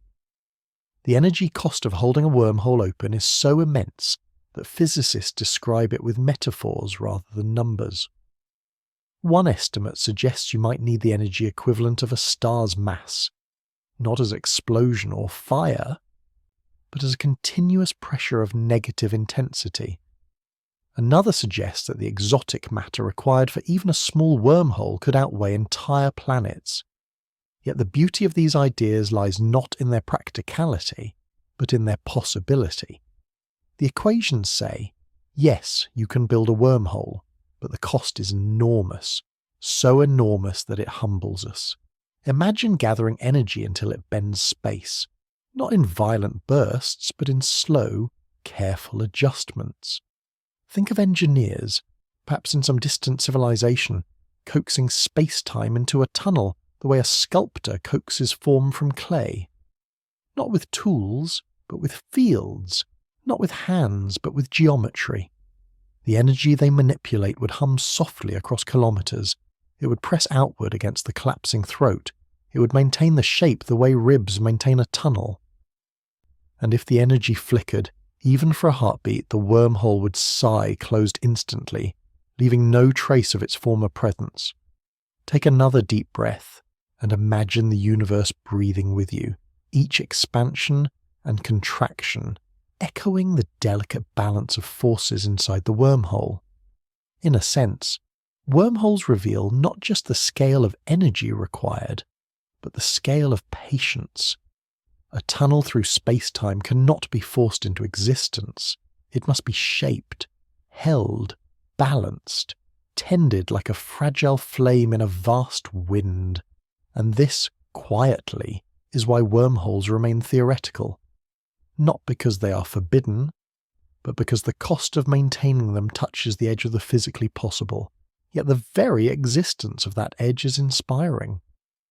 It reminds us that the universe contains ideas big enough to stretch imagination to its limits. It whispers that space is flexible, but demands respect. It shows us that shortcuts require not cheating the laws of physics, but mastering their deeper subtleties. In the next section, we shrink our gaze once more, from immense structures held open by astronomical energies to the tiniest version of the same idea, quantum wormholes, flickering in the foam of space-time like microscopic fireflies. For now, rest in the soft understanding that even cosmic shortcuts come with cosmic price tags. Beautiful, enormous, humbling. If the wormholes we've imagined so far are grand tunnels, wide enough for spacecraft, stable enough for travellers, then the quantum world offers their opposite, tiny flickering pathways, forming and vanishing in the smallest spaces of all. Wormholes not as corridors through galaxies, but as microscopic ripples in space-time's deepest fabric. These are sometimes called quantum wormholes, gentle shapes born from the restless energy of the vacuum itself. Tonight, let's drift into this miniature cosmos. The scale is small, impossibly small, but the wonder is just as vast. Imagine looking closer and closer at empty space. You pass atoms, molecules, electrons. You zoom past quarks, past the limits of matter. Deeper still, past a scale where space feels continuous, down to the Planck length, a distance so tiny that the human mind cannot truly picture it. At this scale, space-time is not smooth. It flickers, it foams, it behaves like the surface of a bubbling pot, constantly shifting, constantly rearranging. Physicists call this restless texture quantum foam. Take a slow breath and picture that foam as tiny waves, rippling softly across the nothingness. In these ripples, tiny wormholes may appear spontaneously, not tunnels one could ever enter, but tunnels nonetheless, their throats perhaps billions of times smaller than an atom. They flicker into existence for the briefest moment, then collapse, like soap bubbles forming and popping in a microscopic sea. These tiny structures arise from the same mathematics that allowed the Einstein-Rosen bridge to exist. But here, the geometry is driven by quantum uncertainty. The fact that even empty space is alive with fluctuating energy. Virtual particles appear and disappear. Fields vibrate without cause. Space bends, relaxes, and bends again. In this restless dance, miniature wormholes may connect nearby points in space for an instant. They are not stable. They are not traversable. But they show something profound. The universe naturally creates tunnels at the smallest scales, even if only for fleeting moments. Imagine holding a sheet of paper so close to your eyes you can see its fibers. The paper seems solid from afar, but up close it becomes a landscape of tiny gaps and threads. Quantum spacetime is the same. What appears smooth on human scales becomes perforated and chaotic when you look deeply enough. Wormholes, in this view, are not rare phenomena. They're woven into the quantum fabric, flickering in and out like tiny breaths. Some physicists have proposed that these quantum wormholes might, in a subtle way, affect the behavior of particles. They could contribute to quantum entanglement, the way two particles seem linked across distance. They might even provide hints about how gravity works at the smaller scales, the bridge between Einstein's relativity and quantum mechanics. But nothing about these ideas is violent or dramatic. Quantum wormholes do not threaten to swallow stars or connect galaxies. They are small, soft, temporary. A whisper of geometry, a suggestion that space-time is far more dynamic and creative than it appears from afar. Another slow breath, and imagine millions of these tiny tunnels forming, collapsing, reforming, all around you right now, everywhere, even in the space you breathe through. We cannot see them, we cannot use them, but their existence speaks to a universe that is fundamentally playful, curious, unafraid to form strange shapes at every scale. In the next section, we'll explore a beautiful idea that weaves together quantum wormholes and entanglement, the possibility that every entangled pair in the universe might be connected by a microscopic tunnel of space-time. For now, let the image rest softly in your mind. The vacuum of space shimmering with tiny tunnels, like fireflies flickering at the bottom of a cosmic ocean. In the quantum world, the smallest scales are alive with connection. Particles separated by great distances can behave as though they share a single breath, a single thought, a single quiet thread of information. This is entanglement, one of the strangest and most beautiful features of quantum physics, and for years, it seemed like a mystery with no deeper explanation, until physicists began to wonder whether entanglement and wormholes might be two soft reflections of the same hidden truth. Tonight, let your imagination drift gently between these two worlds, the quantum and the cosmic. Imagine two particles created in the same moment, twins born from a single spark in the vacuum. They drift apart, carried by tides of energy, until they sit on opposite sides of a vast space. And yet, when one particle is touched, its twin seems to respond instantly, as if the distance between them does not matter. Einstein called this spooky action at a distance, not out of fear, but because the behavior defied all intuition. Take a slow breath, and imagine an invisible thread connecting those two particles, stretching softly across the emptiness. Entanglement creates correlations so perfect they almost feel like whispers between particles. And while these whispers cannot carry information faster than light, they speak of a deeper unity, a connection that distance cannot weaken. Now imagine for a moment that the invisible thread is not just a metaphor. Imagine it as a shape, a tunnel, a bridge. This brings us to one of the most elegant ideas in modern theoretical physics. The possibility that every entangled pair might be connected by a tiny microscopic wormhole. Not a wormhole you could walk through, not a tunnel large enough for even a photon to slip across, but a geometric thread woven through space-time, too small to see, too brief to use, yet present nonetheless. A wormhole in name only, or perhaps something even more subtle. This idea is known simply as ER EPR, a quiet equation, a whispered suggestion, a bridge between two mysteries. ER stands for Einstein-Rosen, the mathematical wormholes we explored earlier. EPR stands for Einstein-Podolsky-Rosen, the famous thought experiment about entanglement. The proposal, offered by physicists Juan Maldacena and Leonard Susskind, is bold yet gentle. Every entangled pair might be linked by a wormhole, and every wormhole might simply be a form of entanglement. Not a path for travel, but a shape of connection, a geometry representing unity. Imagine the universe filled with these tiny unseen connections, a web of trillions upon trillions of threads, each representing a bond between particles, atoms, and energies. In this view, the cosmos is not empty, but interwoven, not distant, but connected by relationships too subtle for our senses.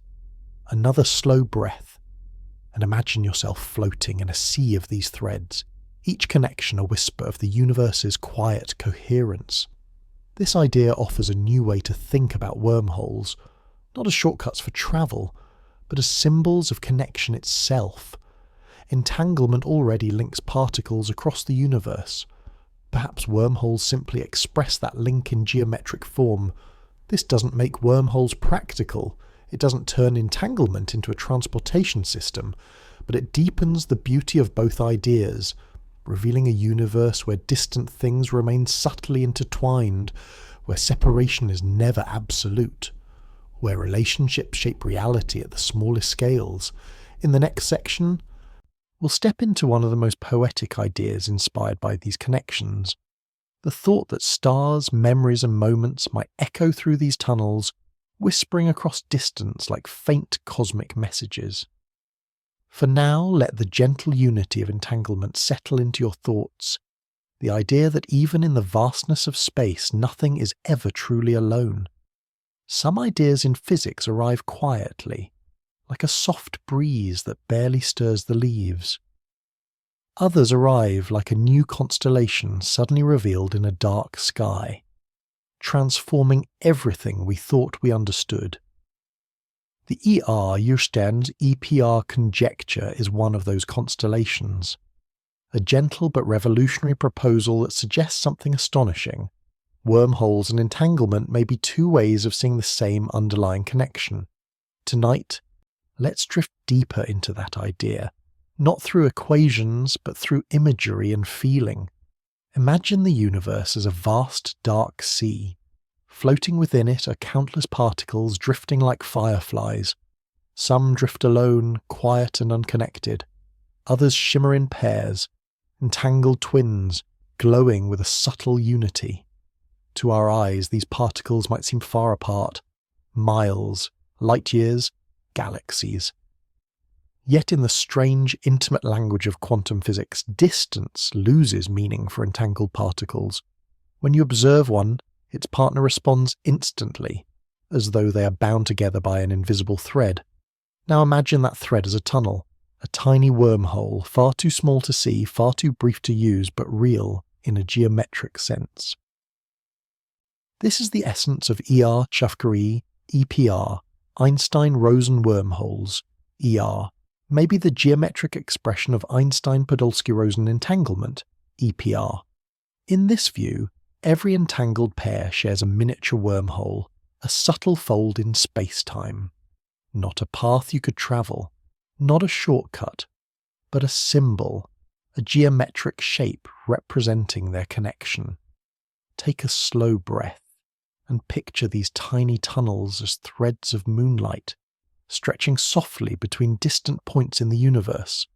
This idea does not make entanglement magical, nor does it turn wormholes into transportation devices. Instead, it reveals something deeper. Connection is written into the geometry of the cosmos. Entanglement is not simply a strange behavior of particles. It may be the stitching that weaves space-time together. Some physicists imagine the entire universe as a vast network of these connections, a cosmic tapestry with every fibre linked to others through microscopic tunnels. Other researchers wonder whether black holes themselves might be entangled in similar ways, their interiors connected by wormholes that shape the flow of information across the cosmos. In this interpretation, space-time becomes relational, a web, a network of bonds rather than empty distances. This is a soft, beautiful idea, that the universe is not built from isolated pieces but from connections. And EPR places wormholes at the heart of that connectivity, not as science fiction gateways, but as the quiet geometry of entanglement itself. Imagine for a moment that every thought you've ever had, every atom in your body, every particle of light that touches your skin, is part of this web, subtly entangled, subtly connected. Not in a mystical sense, but in a physical one. The universe remembers its relationships. It stores them in geometry. It expresses them as entanglement. Another deep breath. EPR suggests that space-time might be woven from these tiny bridges, that the structure of reality is shaped not by distance, but by connection, that wormholes are not rare, exotic objects. They are everywhere, in microscopic form, in the restless foam of space-time. In the next section, we'll move from quantum scales back to human imagination, drifting into what it might feel like to approach one of these tunnels, not with equations, but with wonder. For now, rest in the quiet realization that connection is the universe's most fundamental ingredient. Even the smallest particles are never truly separate, and perhaps neither are we.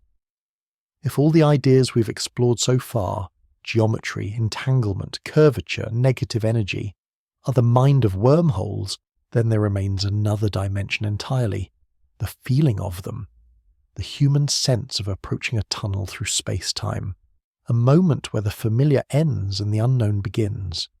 Tonight, let's drift gently into that imaginative experience, not as a prediction, but as a meditation. Close your eyes for a moment and place yourself far out in the galaxy, in a quiet region between stars. The darkness here is deep, but peaceful. Starlight drifts in faint rivers across your vision. The vast distances feel soft rather than overwhelming, a wide ocean of shimmering space. Ahead of you a shape begins to form, not a violent spiral. Not a roaring vortex, just a sphere, calm, reflective, gently bending the light of distant suns. This is the mouth of a wormhole, a threshold where space-time curves into a new shape. And if you listen with imagination, you might say that the stars themselves are whispering through it. Take a slow breath, and imagine their light brushing against the curve of the sphere, condensing into a faint glow. The closer you drift, the more the star field bends. A familiar constellation stretches, fractures, appears on both sides of the sphere. A nebula ripples as though painted on a curved canvas. You feel no pull, no acceleration, just a quiet invitation. At the edge of the tunnel you raise your hand. The reflection is strange. Your silhouette stretches softly like a shadow dancing on water. Now imagine stepping, or drifting, inside. The interior of the wormhole feels like a place between places. Not quite a location, not quite a journey. A smooth corridor of geometry curving gently around you. There is light here, but not from a lamp or star. It's the light from the far mouth, smeared across the tunnel walls like soft whispers of brightness. Every ripple of curvature turns the faint glow into flowing patterns, like moonlight reflected on slow water. And the stars outside, Their light still reaches you faintly through the tunnel walls, bent into shimmering filaments like threads of silver pulled through dark fabric. This is where the phrase, "stars whispering through the tunnel," arises. You feel as though the cosmos speaks in gentle rhythms, not in words, but in light, not in sound, but in patterns. Inside the tunnel, time seems to thicken and thin as you move. Moments lengthen like stretched silk, then compress again. You sense no danger, only a quiet unfamiliarity, like walking into a cathedral at night. And then, in the distance, you see them, the stars of another region of space, their light shining through the far mouth, calling softly across the tunnel. They appear closer than they should, as though the universe has folded them nearer. Their glow feels warm, familiar, like distant lanterns guiding you home.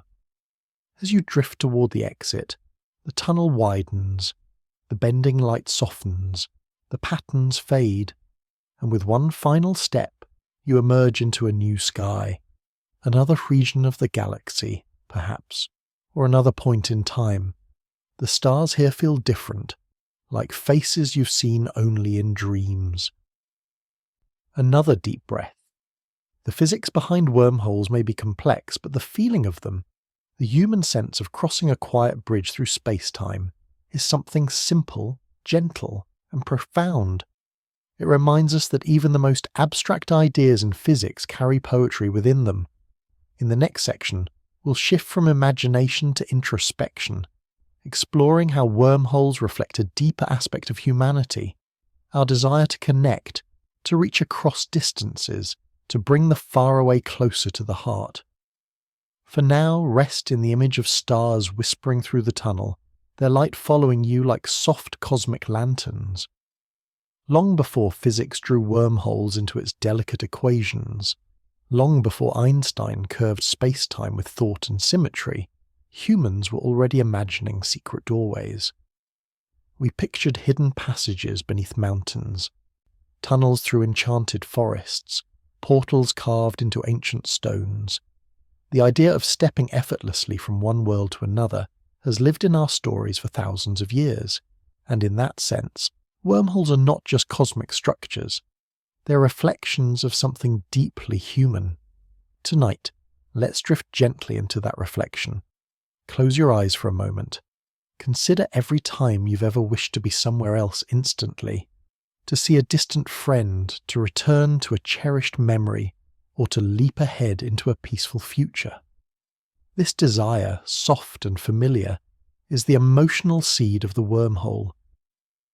Take a slow breath, and imagine the mind itself folding distances, bringing faraway places closer, making the impossible feel touchable. Wormholes, in their pure physics form, are tunnels through space-time. But the human imagination has always been a gateway of its own. It can leap years in a heartbeat. It can drift across continents with a memory. It can bend the straight line of time with a single thought. When physicists discovered that the universe might allow geometric shortcuts, something ancient stirred, a resonance with stories humanity has told since firelit nights and whispered myths. Consider how often your mind slips into other places. A childhood home appears vividly, as if you've stepped through a doorway. A place you've never visited takes shape in your thoughts, detailed and alive. A future dream pulls you forward, clear as if seen through a window. The imagination bridges distances without effort. It is our first wormhole, and it does so not with equations or exotic matter, but with emotion, memory, and curiosity. The same qualities that led scientists to wonder whether the universe, too, contains pathways for things to meet across impossible distances. Perhaps this is why wormholes fascinate us. Not because they promise faster travel, but because they mirror an inner truth. We long to connect. We long to reach across the vast spaces that life creates. Spaces between people, between moments, between the present and the past. Another slow breath. Even the word shortcut feels soothing in this context. Not hurried, but hopeful. A quiet wish that faraway things might not always feel so far. That separation might be softened. That the universe might contain not just distances, but bridges. In this sense, wormholes belong as much to the heart as to the cosmos. They echo. Our desire to understand what lies beyond the horizon. Our longing to reunite with what we've lost. Our curiosity about unseen worlds. And our gentle hope that the universe is more connected than it seems. When physicists study wormholes, they are not simply manipulating equations. They are participating in a story older than science, a human story about crossings, connections, and the desire to weave the world together. In the next section, we'll drift into that story's ancient roots, exploring how myths and legends whispered about secret paths long before modern physics gave them new names. For now, rest in the quiet understanding that your imagination is already a gateway, a soft fold in your own inner space-time. Long before anyone spoke of space-time or curvature, long before telescopes and equations revealed the universe's vast geometry, ancient cultures told stories of hidden paths, passages through forests, mountains, dreams, and realms unseen. In their own poetic way, these myths were early reflections of the same longing that wormholes express today, the wish to move between worlds, to shrink impossible distances, to find doorways where none should exist. Tonight, let's drift through those old stories, letting them echo softly against the scientific wonders we've explored. Take a slow breath, and imagine a quiet, ancient night, a sky full of stars untouched by city light, a fire crackling gently, and voices whispering stories across generations. In many cultures, the world was believed to contain places where the boundary between realms grew thin, where one could step out of the ordinary and into something vast. The Celts spoke of fairy mounds, hills that concealed entire worlds beneath their green domes. With the right moonlight, a traveller might walk inside and find themselves transported to another land, another time, another reality. In Norse mythology, the universe was connected by Bifrost, a shimmering rainbow bridge linking the human world with the realm of the gods, a cosmic pathway stretching across the void. In Japanese folklore, sacred shrines acted as spirits' doorways, thresholds between the living and the divine. Walk through a torii gate, and you symbolically entered another realm. Indigenous stories across the Americas are filled with sky ladders, pathways that link the earth to the heavens, allowing ancestors or spirits to traverse between the worlds. And in ancient Greece, caves were portals to deeper realms, entrances to hidden worlds beneath the earth, where gods and mysteries resided. Each of these stories shares a gentle theme, the belief that the world contains hidden connections, that the far away can be nearer than it seems, that the cosmos holds secret paths for those willing to listen. Another soft breath. These myths were not scientific predictions. They were expressions of human emotion, longing, curiosity, wonder.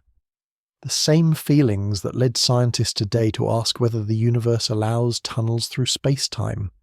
Myths shrink distance through storytelling. Wormholes shrink distance through geometry. Both, in their own way, soothe the ache of separation. And even now, when we gaze at distant stars and dream of reaching them, we echo the same ancient impulse, to believe that the world is more connected, more accessible, more wondrous than it first appears.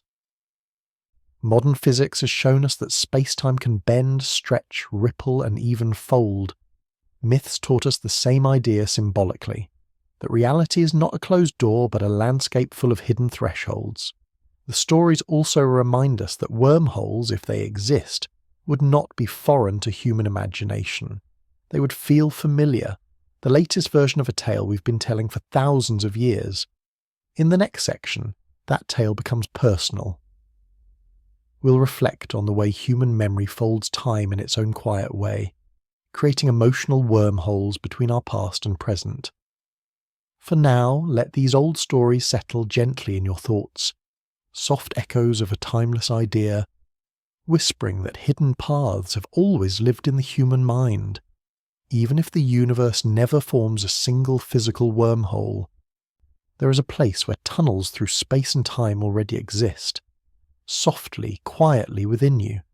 The human mind has its own way of shrinking distance, folding time, and connecting faraway moments. Memory, emotion, and imagination create pathways that bend our inner space-time as surely as gravity bends the cosmic kind. Tonight, let's drift gently into that inner landscape. Take a slow breath and think of a moment from years ago. Something small, tender, or vivid. Notice how easily it appears. You didn't travel there in the usual sense. You didn't cross the years one by one. Your mind simply folded the distance. In an instant, you stood in another time. This is your personal wormhole, a tunnel through your own history. Memory collapses distance. Emotion shapes its curves. A single scent, a single note of music. A single image can open a quiet door and lead you across vast stretches of your life. And just as wormholes are not linear corridors, memory doesn't unfold in straight lines. Moments overlap, childhood feelings glow inside adult experiences, old dreams echo into new choices, time becomes fluid, gentle, non-sequential. Your mind is not a timeline. It's a folded map with soft edges and unexpected shortcuts. Imagine remembering the laughter of a friend long gone. For a moment, distance evaporates. That person's presence feels close, as if the years between you have curled into a loop. Or think of moments you revisit often. A peaceful morning, a first triumph, a time when you felt held, understood, or safe. These memories aren't places you merely recall. They are places you enter. Stepping through them changes how you feel, how you breathe, how you rest. Another slow breath. Even imagination behaves like a wormhole. You can imagine a place you've never visited, the shore of another country, the surface of another world, and suddenly find yourself there in sensation. Not physically, but meaningfully. Your inner world generates new locations faster than light ever could. In this way, the mind mirrors the universe's deeper structures. Just as space-time can, in theory, bend and reconnect distant points, your thoughts bring distant experiences together in a single heartbeat. This is why the idea of wormholes feels so intuitive. The body has never seen one. No human has ever entered one. And yet, we understand them emotionally, instinctively, because we know what it feels like for distance to disappear. We know what it feels like for time to fold. We know what it feels like to stand in one moment while holding another moment gently in the same thought. Perhaps this is why wormholes capture the imagination so deeply. They echo the shape of memory, the shape of longing, the shape of thought itself. As you breathe softly, notice how your mind drifts, from this moment to another, from now to then, from here to places that live only inside you. These transitions are quiet, natural, effortless. In the next section, we'll return our gaze to the cosmos, exploring how these inner pathways mirror the universe's outer mysteries, how every great discovery begins as a question whispered from the horizon of the unknown. For now, rest in the awareness that you already carry wormholes within you, bridges of memory, imagination, and emotion, folding your inner universe gently around the moments that matter. Every scientific idea, no matter how vast or mathematical, begins with something simple, a question whispered toward the horizon of the unknown. Wormholes are no exception. They began as curiosity, a quiet wondering about what might happen if space-time were bent a little more, stretched a little further, folded a little deeper. And from that wondering grew one of the most imaginative possibilities in all of physics. Tonight, let's drift gently toward that horizon, not to cross it, but to stand at its edge and feel its calm invitation. Take a slow breath, and picture yourself on a quiet cliff at dusk. The sky glows with afterlight, fading into the deep blue of night. Ahead, the world fades into darkness, a horizon drawn not as a limit, but as a promise that more exists beyond what you can see. Science, at its heart, is simply the courage to take one small step toward that horizon. Wormholes remind us of this. They do not offer certainty. They offer possibility, a possibility wrapped in equations, a possibility shaped by geometry, a possibility strengthened by imagination. And yet, even now, they remain mostly theoretical. We have never seen one, never measured one, never confirmed that the universe uses them, but their presence in physics is meaningful. They whisper that space-time may be richer than the straight lines we imagine. They suggest that the cosmos could contain structures beyond our experience. They remind us that the map of reality is not fully drawn. Another slow breath. Standing at the horizon of the unknown means accepting that some questions will remain open, not frustratingly, but beautifully, like stars that shimmer just beyond the edge of our vision. We don't need to catch them to appreciate their glow. In physics, wormholes occupy this space gently. They are possible but unproven, allowed but not required, imagined but not observed. And in that ambiguity lies a quiet comfort. We live in a universe that does not reveal everything at once. There is room for mystery, room for discovery, room for questions that keep unfolding, like petals opening under moonlight.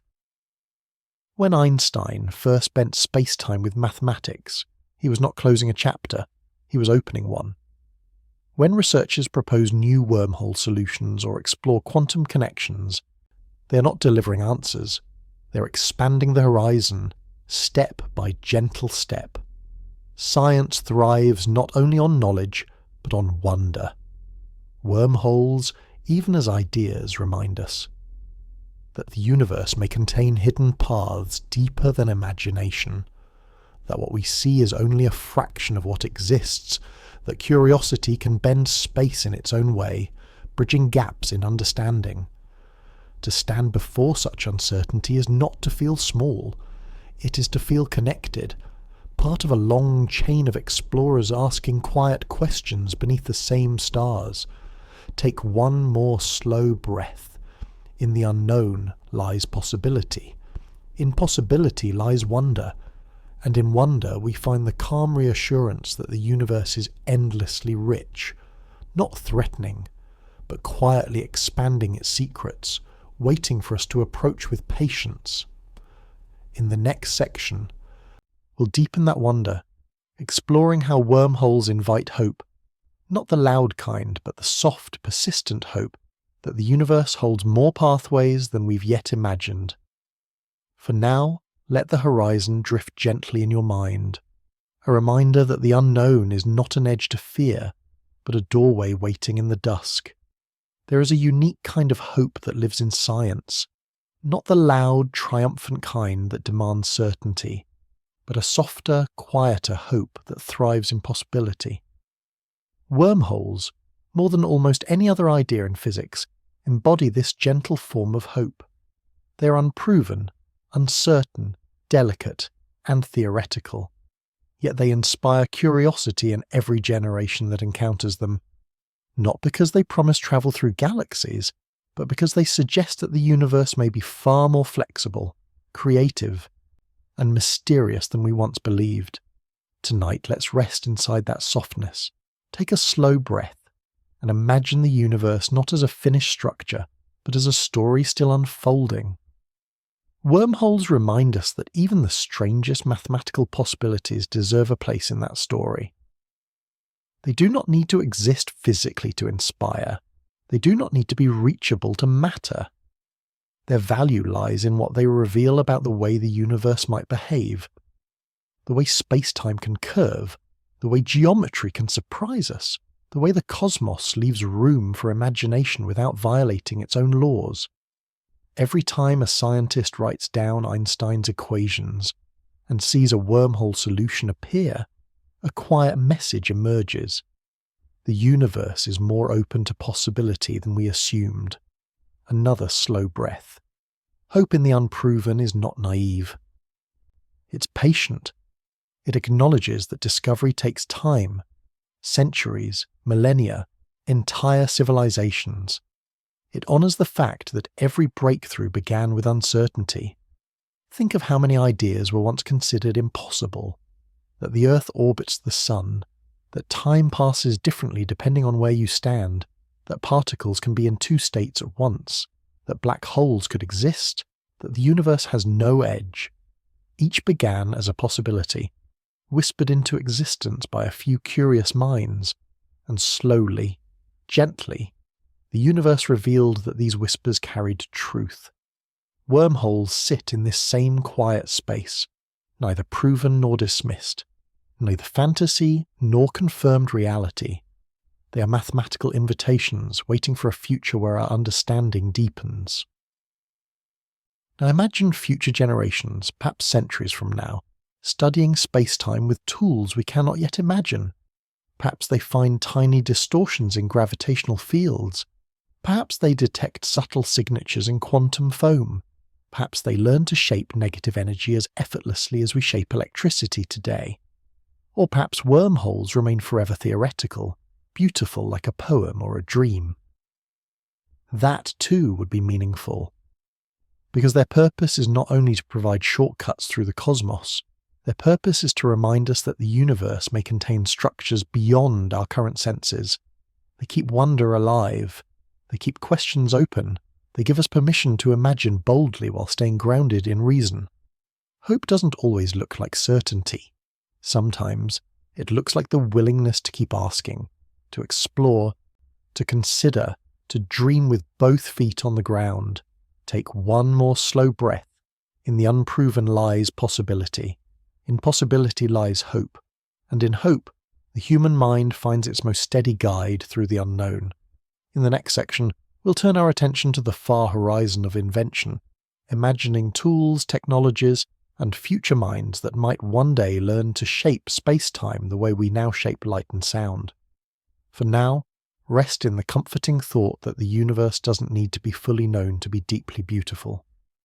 If wormholes are possible, even in the soft hypothetical sense, then one day, far in the future, minds much like ours may learn to shape space-time with the same ease that we now shape sound, electricity or wind.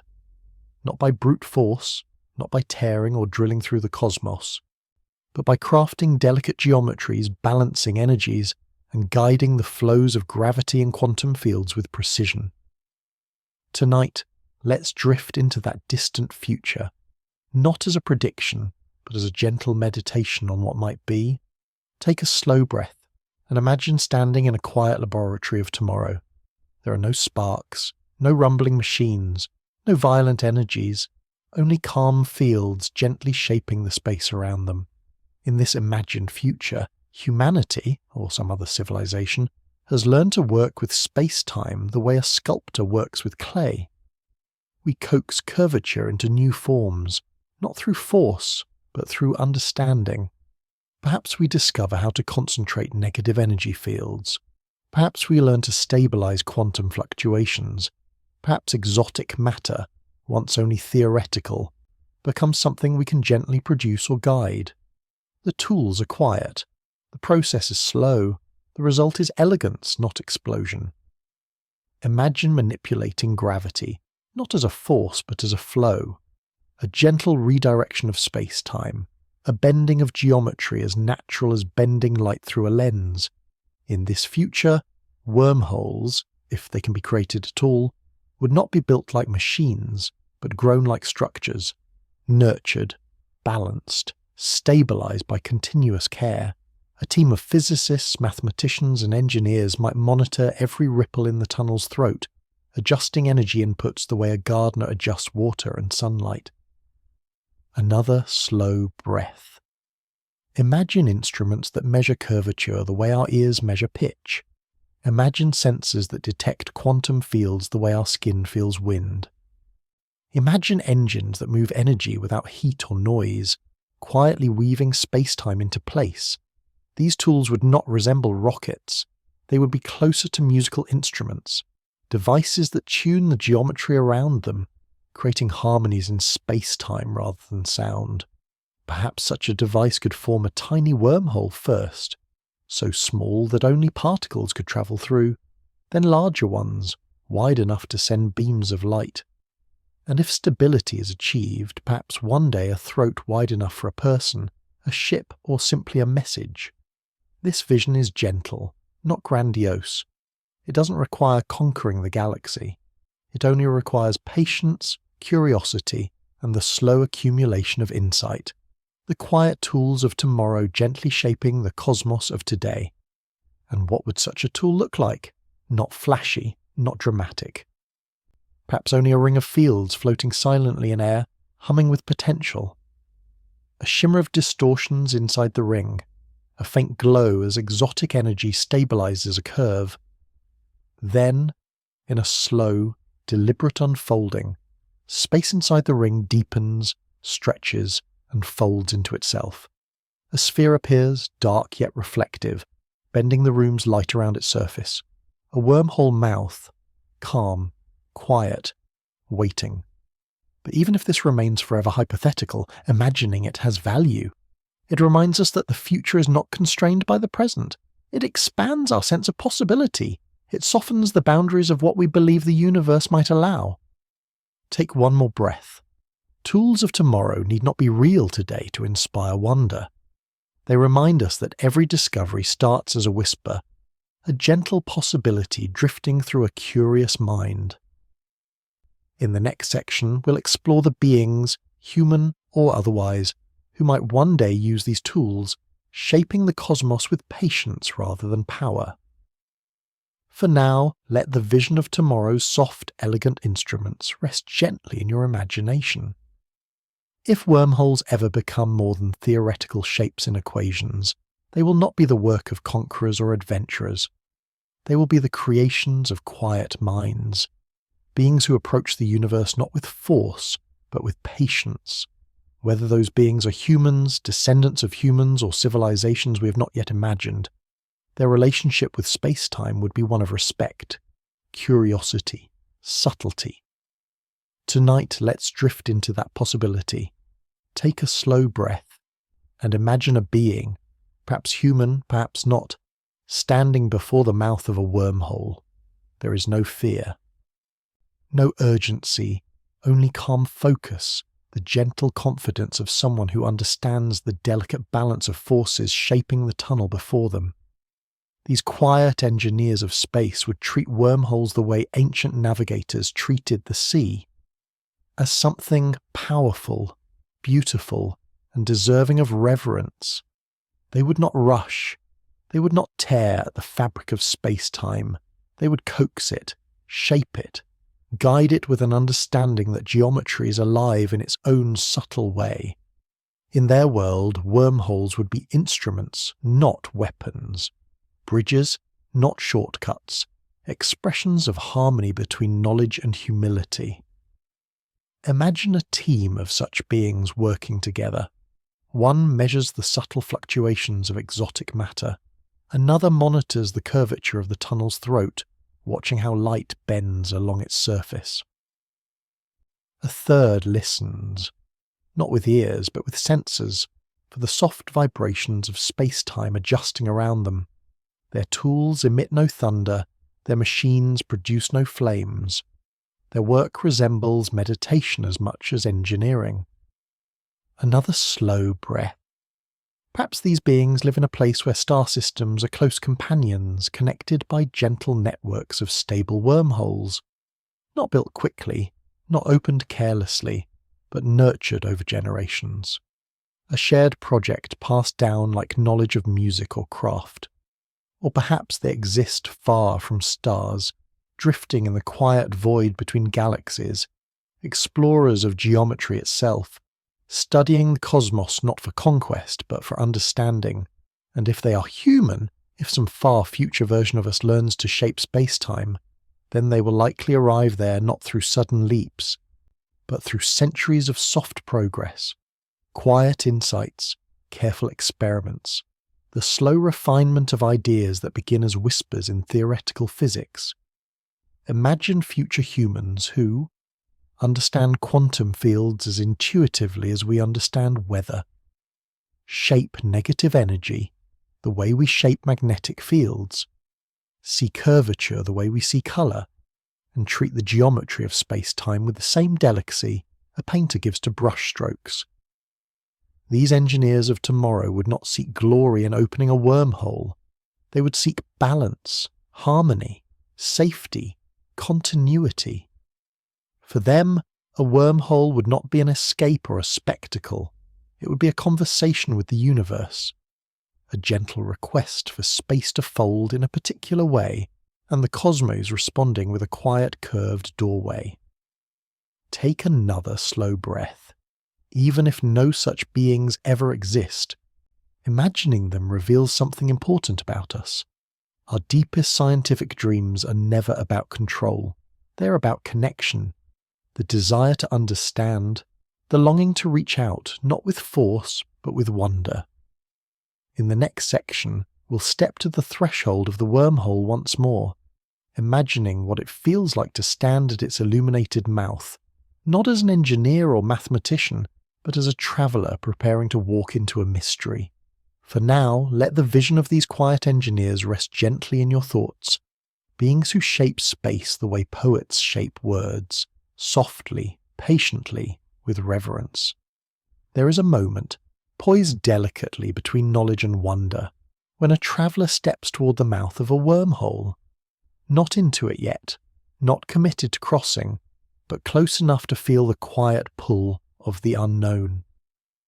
In that moment, the universe feels larger, softer, and more mysterious than ever before, and tonight we drift into that moment together. Take a slow breath, and imagine yourself standing in the emptiness between stars. The darkness around you is vast but peaceful, like a deep ocean under moonlight. Ahead, a sphere hovers, the mouth of the wormhole, calm, reflective, absorbing starlight into its curved surface. It does not roar or twist. It does not threaten or beckon. It simply is, a silent doorway to somewhere else. As you step closer, the sphere reflects your silhouette in distorted, graceful patterns. Your outline stretches as though time and distance are softening around your shape. The stars behind you bend in arcs, their reflections slipping across the sphere like gentle ripples of light. You pause at the threshold. The space here feels different, not heavier, not lighter, but charged with possibility. It's as though every atom in the area holds its breath, waiting for your next step. Another slow inhale. Inside the mouth, the tunnel stretches away like a corridor carved from geometry, its walls glowing faintly with the light of distant stars refracted through curved space-time. The glow is not uniform. It pulses gently, as though the tunnel is a living structure, breathing in slow cosmic rhythms. You run your hand along the surface of the mouth. It feels like touching cool glass, but softer, as if the material beneath your fingers is both solid and weightless. Light flows around your hand in graceful arcs, as though responding to the shape of your presence. In this moment, you're suspended between the familiar and the unknown, between the home you've always known and a new region of space, perhaps thousands of light years away. The wormhole doesn't reveal where it leads. Its far end is hidden in gentle darkness, illuminated only by a faint glow from a distant star field. You take another quiet breath, and the question arises, not out of fear, but out of awe. What will I find on the other side? Perhaps it is a new star system, with planets glowing softly in the light of a red sun.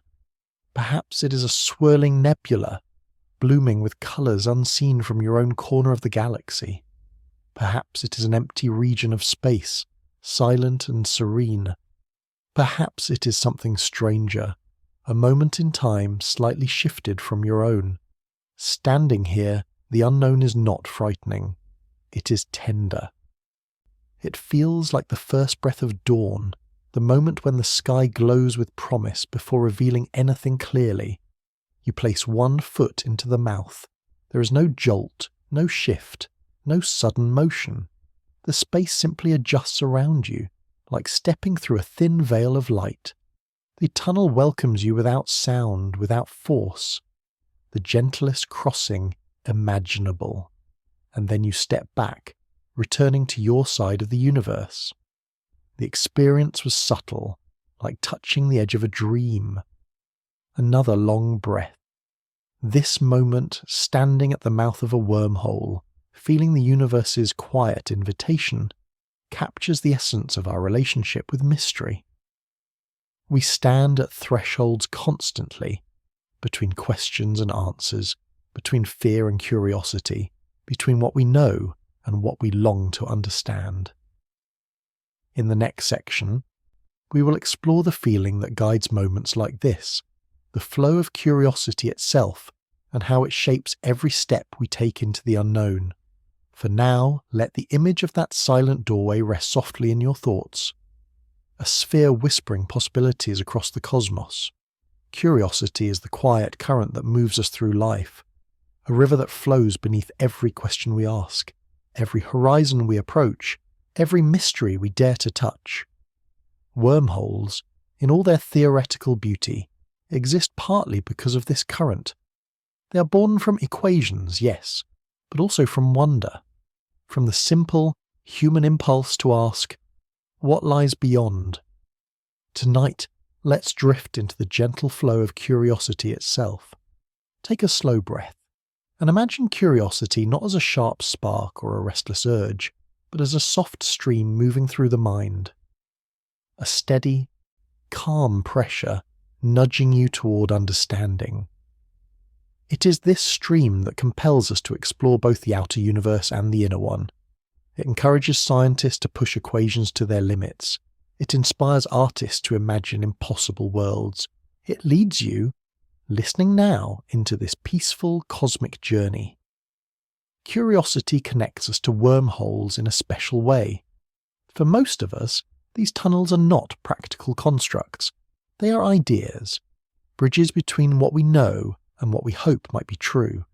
Imagine curiosity as a subtle gravitational pull, not forceful, but persistent, drawing us toward the unknown with gentle, steady hands.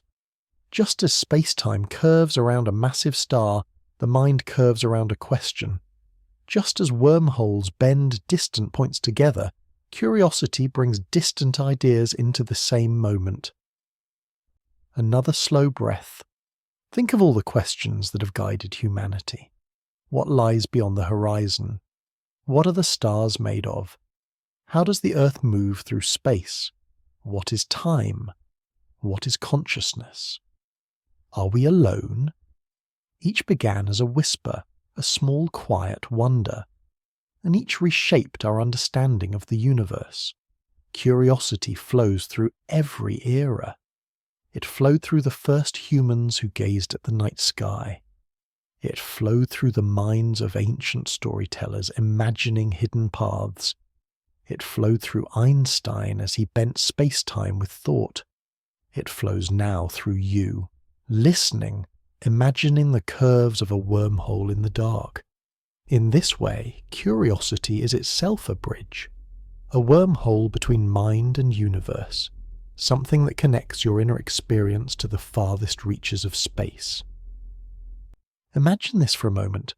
When you wonder about a star 1,000 light years away, your mind touches it instantly, not physically but meaningfully.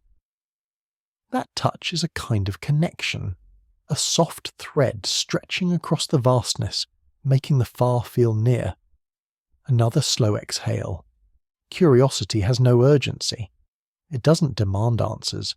It simply invites you to look, to think, to feel the presence of mystery without needing to resolve it. And that flow, that calm, gentle movement toward the unknown, is what makes wormholes such comforting ideas. They remind us that the universe might contain pathways we haven't yet learned to walk.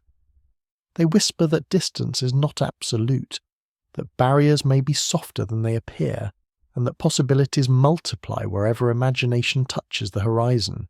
In the next section, we'll drift deeper into this philosophical expansion, exploring how wormholes, whether real or imagined, inspire a sense of infinity and open our minds to the vastness of the cosmos.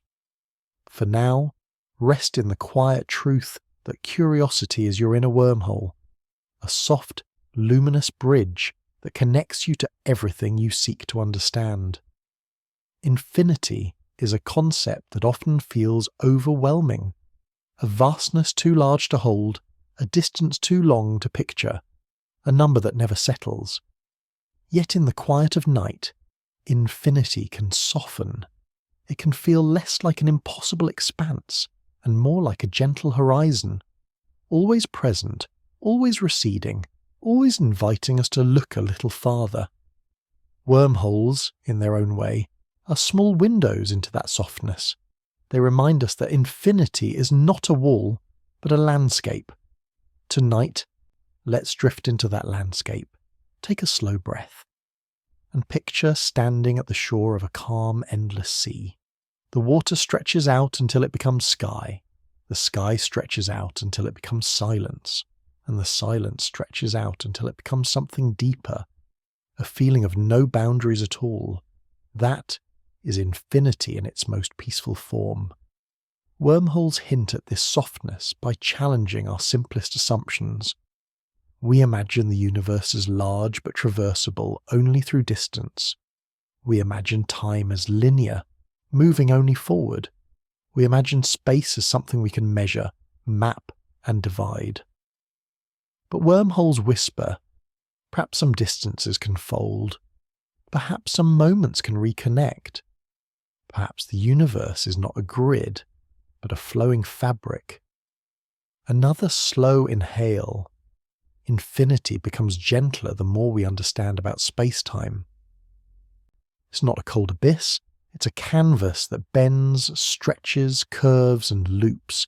Infinity exists not to intimidate us, but to remind us that possibility is abundant. Think of this.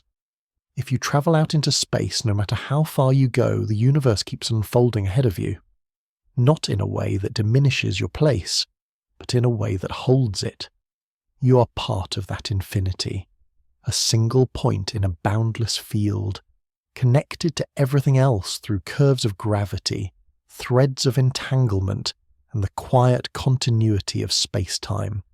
Wormholes deepen this connection because they offer a new way of relating to the infinite. Instead of thinking of infinity as a straight line that extends forever, we begin to imagine it as something that can fold back on itself, a sheet rather than a line, a river rather than a fixed pathway. Imagine infinity as a soft horizon, one that moves with you, one that shifts as you shift, one that reveals new shapes each time you look. This is not the infinity of mathematics, sharp and absolute. This is the infinity of experience, wide, flowing, and endlessly layered. When you gaze at the night sky, you aren't seeing a boundary. You're seeing a window into a depth that gently exceeds comprehension. Stars shine with light older than human memory. Galaxies drift with patience older than planets. And somewhere in that quiet expanse, the laws of physics allow curves so deep they could join distant places. Infinity, in this sense, becomes a comfort. It tells you there is always more to learn, always more to see, always more paths hidden in the fabric of the cosmos. Another soft breath. You do not need to grasp infinity. You only need to let it be. Like a horizon that accompanies every step, it doesn't demand your understanding, only your awareness. In the next section, we'll bring this imagery even closer to time itself, exploring how the river of moments can fold in ways just as gentle and mysterious as the fabric of space. For now, let infinity rest in your mind as a soft horizon, calm, distant, and beautifully unending. Time to us often feels like a straight river, one direction, one current, one quiet flow carrying us from past to present to future. But in the deeper language of physics, time is not rigid. It bends with gravity. It stretches with motion. It folds in subtle ways we rarely notice. And in the presence of wormholes, time becomes even more fluid, not broken, not reversed, but curved like a gentle river winding through a hidden valley. Tonight, let's drift softly into that perspective. Take a slow breath and imagine time not as a line, but as a wide river seen from above. From certain angles, parts of the river seem close together. From others, they appear worlds apart. But the water that flows through them is continuous. One stream, one story, one movement. This is how wormholes treat time, not as something fixed, but as something flexible. When gravity is strong, near a massive planet or deep inside a galaxy's heart, time flows more slowly. When gravity is weak, in the emptiness between stars, time flows more quickly. These differences are tiny in daily life, but immense in cosmic terms. They reveal that time has texture, soft places, stretched places, compressed places. Imagine sitting beside a river and watching the water slow at a bend, quicken through a narrow pass, then spread again into a wide, lazy drift. This is how time behaves in the universe. Another gentle inhale. Now imagine that somewhere along the river of time a wormhole forms a bridge, a quiet archway connecting two distant bends of the same river. Not altering the water, not forcing it backward, simply creating a path between two moments that would otherwise be far apart. If you stand at one mouth of the wormhole, you stand in one time. Walk through it, and you might emerge in another, a section of the river where the current runs differently. Time doesn't break. It simply allows connection. In this sense, wormholes turn the linear river of time into a landscape, a place with loops and shortcuts and gentle curves. A place where before and after are not strict boundaries, but relationships softened by gravity and geometry. Think of all the moments in your life that feel nearer than they should. A childhood memory that rises vividly. A conversation from years ago that still warms your heart. A dream of the future that feels almost present. Your mind creates these curves naturally.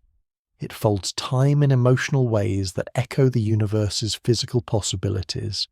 Perhaps this is why curved time feels intuitive. We live inside its poetry every day. Moments overlap. Memories flow forward. Hopes flow backward. And the present becomes a gentle meeting point of past and future. Another slow breath. Standing before a wormhole, you would feel this flexibility. Time around the mouth might stretch or compress. Moments inside the tunnel might lengthen. Emergence on the far side might carry a different rhythm entirely, but none of this disrupts the universe. It enriches it. Time is not a prison. It is a river with many paths, and wormholes remind us that those paths might be far more intricate than our everyday experience suggests. In the next section, we will pull our gaze back to the grand scale, imagining wormholes not as isolated tunnels, but as threads woven through the architecture of the cosmos itself. For now, let time drift within you as a gentle river, flowing, bending, curving softly through the landscape of your life. Across cosmic scales, the universe resembles a vast tapestry, woven from galaxies, dark matter, light, and the delicate geometry of space-time. Some regions cluster like knots, others stretch like empty fabric between threads. In this tapestry, wormholes, if they exist, would be among the smallest and most intricate stitches, not loud, not disruptive, quiet threads that subtly connect distant pieces of the cosmic weave. Tonight, let's drift into that image. Take a slow breath. And picture the universe not as empty space, but as a soft fabric extending in every direction. Each star is a bead woven into it. Each galaxy is a luminous patch of embroidery. Each region of dark matter is a shadowed pattern hidden beneath the surface. Gravity pulls some regions together, tightening the weave. Expansion stretches others apart, making the fabric thinner. And through it all, space-time remains continuous, smooth in some areas, rippled in others. Now imagine wormholes as the tiniest of threads, short stitches connecting points that would otherwise lie far apart.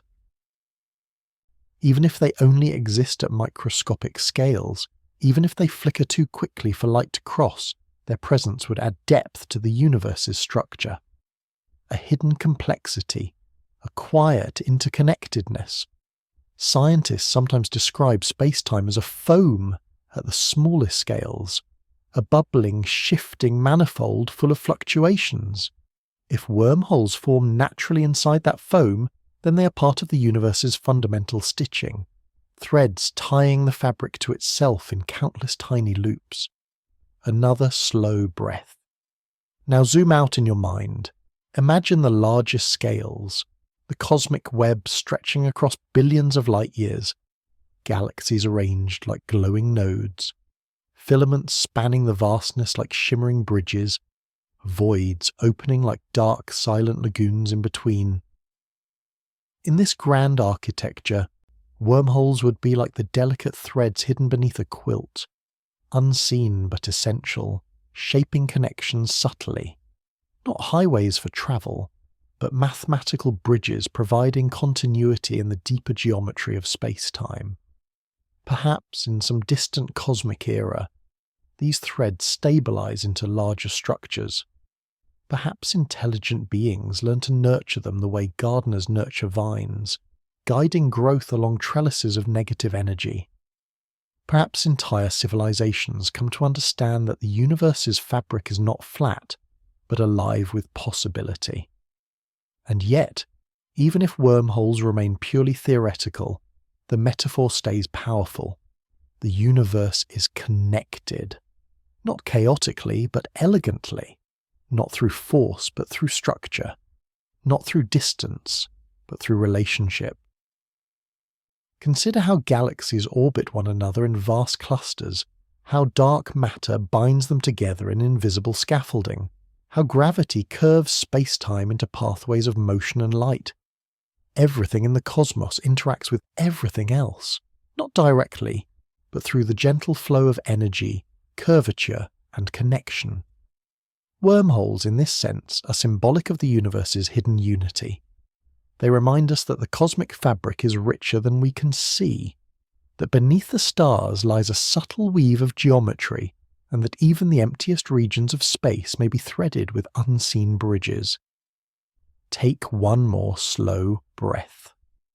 In the next section, we'll explore how this sense of unity extends inward as well, how humanity's own expansion mirrors the cosmic one, and how our connections mirror the universe's threads. For now, let the image of space-time as a softly woven tapestry settle into your thoughts, a cosmic fabric stitched with quiet, invisible threads. Just as the universe expands in silent, patient rhythms, so too does humanity. Not in the loudness of conquest, nor in the urgency of speed, but in the quiet expansion of understanding, connection, and shared curiosity. Wormholes, whether real or imagined, are part of that expansion, not because we can travel through them, but because they widen the boundaries of what we believe possible. Tonight, let's drift into that parallel. Take a slow breath, and picture humanity not as a collection of billions, but as a single, evolving mind. A tapestry of experiences, memories, hopes, and discoveries, gently expanding through time. We have always reached outward, to the tops of mountains, to the depths of oceans, to the edge of the solar system, and now to the edges of thought itself, where physics blends with imagination, where equations touch philosophy, where wormholes become symbols of our curiosity. Just as galaxies drift apart with cosmic expansion, our understanding stretches outward with each new generation. Ideas grow, knowledge accumulates, dreams expand into realms our ancestors could not have imagined. But unlike galaxies which drift silently away from one another, humanity expands through connection. We grow by sharing, by learning, by reaching across distances, cultural, physical, emotional. In this sense, every conversation is a bridge, every shared idea is a tunnel, every moment of understanding is a soft folding of distance, another gentle breath. Wormholes mirror this deeply human process. They shrink space, they soften separation, they offer a vision of unity, of distant points linked by subtle pathways. Consider how our world has changed. Messages travel across the planet in the time it takes to blink. Cultures blend and influence one another with ease. Scientific knowledge spreads like ripples across a pond. Communities form across continents, connected by shared curiosity. Humanity has already created its own wormholes, not through space-time, but through communication, art, science, and empathy. Perhaps one day, if wormholes can be stabilized, our species will cross them gently, not in haste, but in the same cautious wonder with which we first sailed oceans or examined moonlight through glass. But even if we never build such tunnels physically, the idea of wormholes strengthens the quiet expansion of our inner universe. It reminds us that boundaries are softer than they seem, that connection is possible across vast distances, that understanding can fold space between people, that curiosity is a force of nature, that we, like space-time, can grow and bend without breaking. The cosmos expands outward.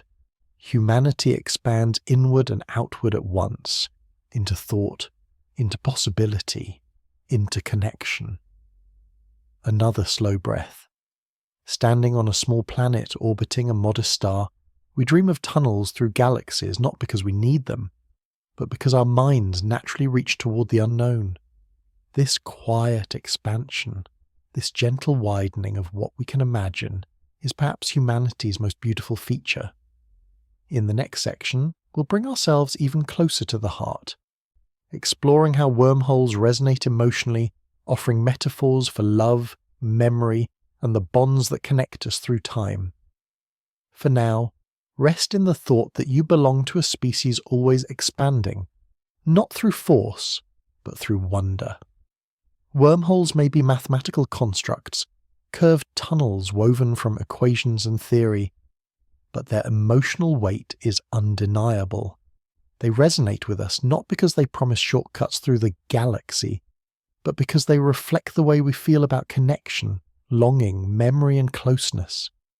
They echo the quiet moments when we wish distances could fold, not for exploration, but for the heart. Tonight, let's drift gently into that emotional resonance. Take a slow breath and think of someone far away, not distant in love, but distant in space or time. Someone whose presence once felt close and whose memory still glows softly in you. Now imagine the space between you and that person as a vast stretch of space-time. The roads, the cities, the continents, the years, all of it flowing like a great cosmic river. And imagine, just for a moment, that this distance could fold, bringing the two of you together with the gentleness of a quiet curve. That longing, that soft yearning for closeness, is the heart's version of a wormhole. Emotion shrinks distance the way geometry sometimes can. A memory can bring a person into the present. A conversation can carry you across oceans. A moment of empathy can collapse the emotional space between two people, as easily as a wormhole collapses physical distance in theory. Another slow breath. Wormholes represent connection. Not just cosmic connection, but human connection. They whisper a simple truth. Distance does not always separate. Sometimes it highlights the pathways between hearts. Think of long-distance friendships that remain vibrant. Think of love that endures across years. Think of a message that arrives from someone who was just thinking of you. In those moments, emotional space folds, softly, seamlessly, gently. Or think of grief, where someone no longer present feels just a breath away. Their voice, their laughter, the warmth of a shared moment, all of it collapses the boundary between now and then. Our minds create wormholes through memory. Our hearts create wormholes through feeling. Our relationships bend emotional space-time intuitively, connecting people in non-linear ways. Another breath. Even the smallest interactions show this. A message receives a reply that leaps across time zones. A memory resurfaces at a moment when you need it most. A dream brings a familiar face back into focus. A feeling transports you to a place you haven't visited in years. These are wormholes of emotion, tunnels carved not by exotic matter but by meaning. And perhaps this is why the idea of wormholes feels comforting. Not just because they could connect distant galaxies, but because they reflect something tender and universal.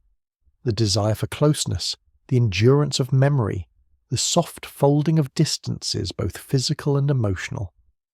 Wormholes remind us that separation is often smaller than it appears. They offer hope, not in a dramatic way, but in a quiet, steady way. That connection can be found where we least expect it. Take one more slow breath. In the next section, we will begin the descent, the gentle return from vast possibility back to reflection, grounding ourselves once more on the small blue world where these dreams begin. For now, let the emotional resonance settle softly in your thoughts, a reminder that the universe's deepest structures often mirror the structure of the heart. Every journey into wonder eventually circles back, gently guiding us toward home. And so, after drifting through cosmic tunnels, quantum whispers, and emotional horizons, we return. Not abruptly, not with a jolt, but with the same quiet curiosity that began this voyage. Tonight, let's imagine stepping back through the wormhole of thought, letting the vastness soften into something intimate once more. Take a slow breath, and picture yourself standing again at the mouth of a wormhole. Behind you lies the corridor of curved space-time, the shimmering lights, the bending starfields, the soft pulses of geometry. Before you lies the universe you came from, familiar and comforting. You take one small step forward. The tunnel doesn't close or vanish. It simply fades behind you, like a dream dissolving into morning light. As your foot touches open space, everything feels quieter. The stars return to their usual rhythm. Time settles into its ordinary flow. The vast possibilities of cosmic tunnels gently recede, leaving behind not emptiness but understanding. Another slow breath. This return is symbolic, just as the journey was. You're not stepping out of a literal wormhole, you're stepping back into your own life with a mind softened by wonder. All the ideas you've travelled through remain with you. The curved river of time, the hidden threads of space-time, the tiny quantum tunnels flickering in the foam, the bridges of entanglement, the unity of cosmic structure, the emotional wormholes created by memory and connection. These ideas don't stay in deep space. They follow you gently, settling into the quiet corners of your thoughts. As you drift farther from the imagined wormhole, the familiar shapes of your own world begin to appear. The earth below with its swirling clouds, the warmth of gravity, the delicate blue glow of atmosphere, the comforting sense of orientation. You return not as someone who understands everything, but as someone who has allowed mystery to expand the boundaries of thought. Another breath. Returning through the tunnel is also a return to the self, to your own memories, your own questions, your own quiet hopes.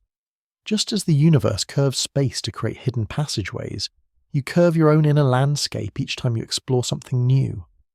Every question creates space, Every insight forms a bridge.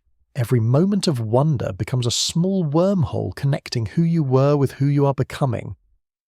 And as you step fully back into the familiar, you notice something gentle. The cosmos feels closer now. Not smaller, just closer. The stars feel like neighbours rather than distant strangers. Time feels like a flowing river rather than a rigid line.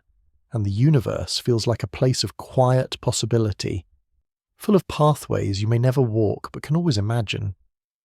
One final, slow breath. You turn away from the wormhole, letting it fade into the dark behind you. Not lost, not forgotten, but carried within you as a symbol of everything connected, everything curious, everything possible. In the next and final section, we'll complete the circle, returning to the opening question, closing the journey with reflection and rest, and ending with AstraFlow's final words. For now, let this gentle return ease you towards stillness. A soft landing after a long drift through cosmic thought. Every journey has a beginning, a middle, and a soft place where it settles into stillness. Tonight, we close the loop we opened long ago, when we first wondered what wormholes are, how they form, and why they stir something quiet inside us. Now, we return to that first curiosity with deeper calm, carrying new images, new reflections, and a gentler sense of the vastness around us. Take a slow breath, and imagine yourself drifting back to the starting point of this voyage, to the moment when you asked what it means for space to fold, for time to curve, for distant places to touch. At the beginning, wormholes seemed like impossibilities. Tunnels carved through dimensions, gateways between stars, ideas suspended between physics and imagination.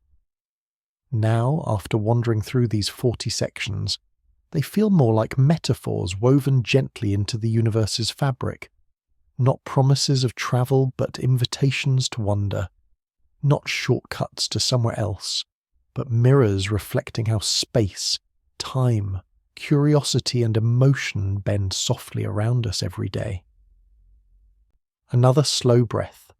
We've explored wormholes through equations and imagery, the bending of light, the stretching of time, the deep geometry of throats and mouths, quantum tunnels flickering in the foam of space-time.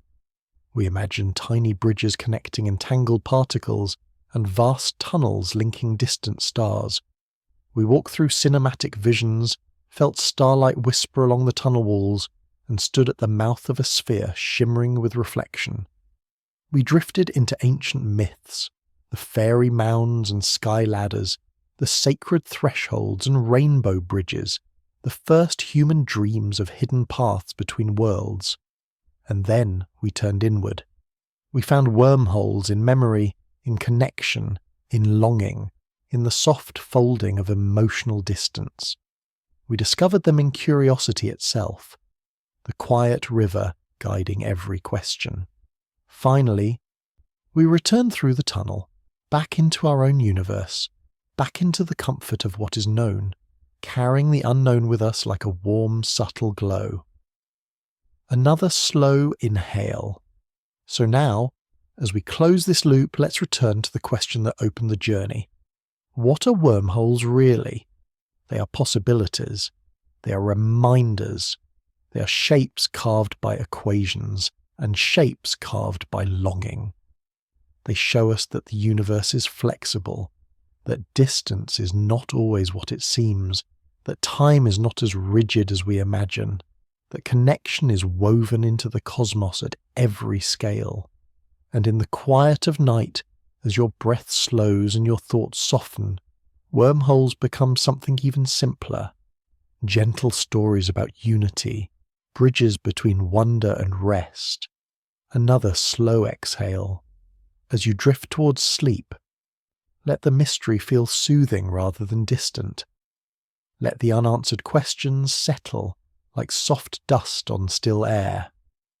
Let the vastness of space cradle your imagination instead of overwhelming it.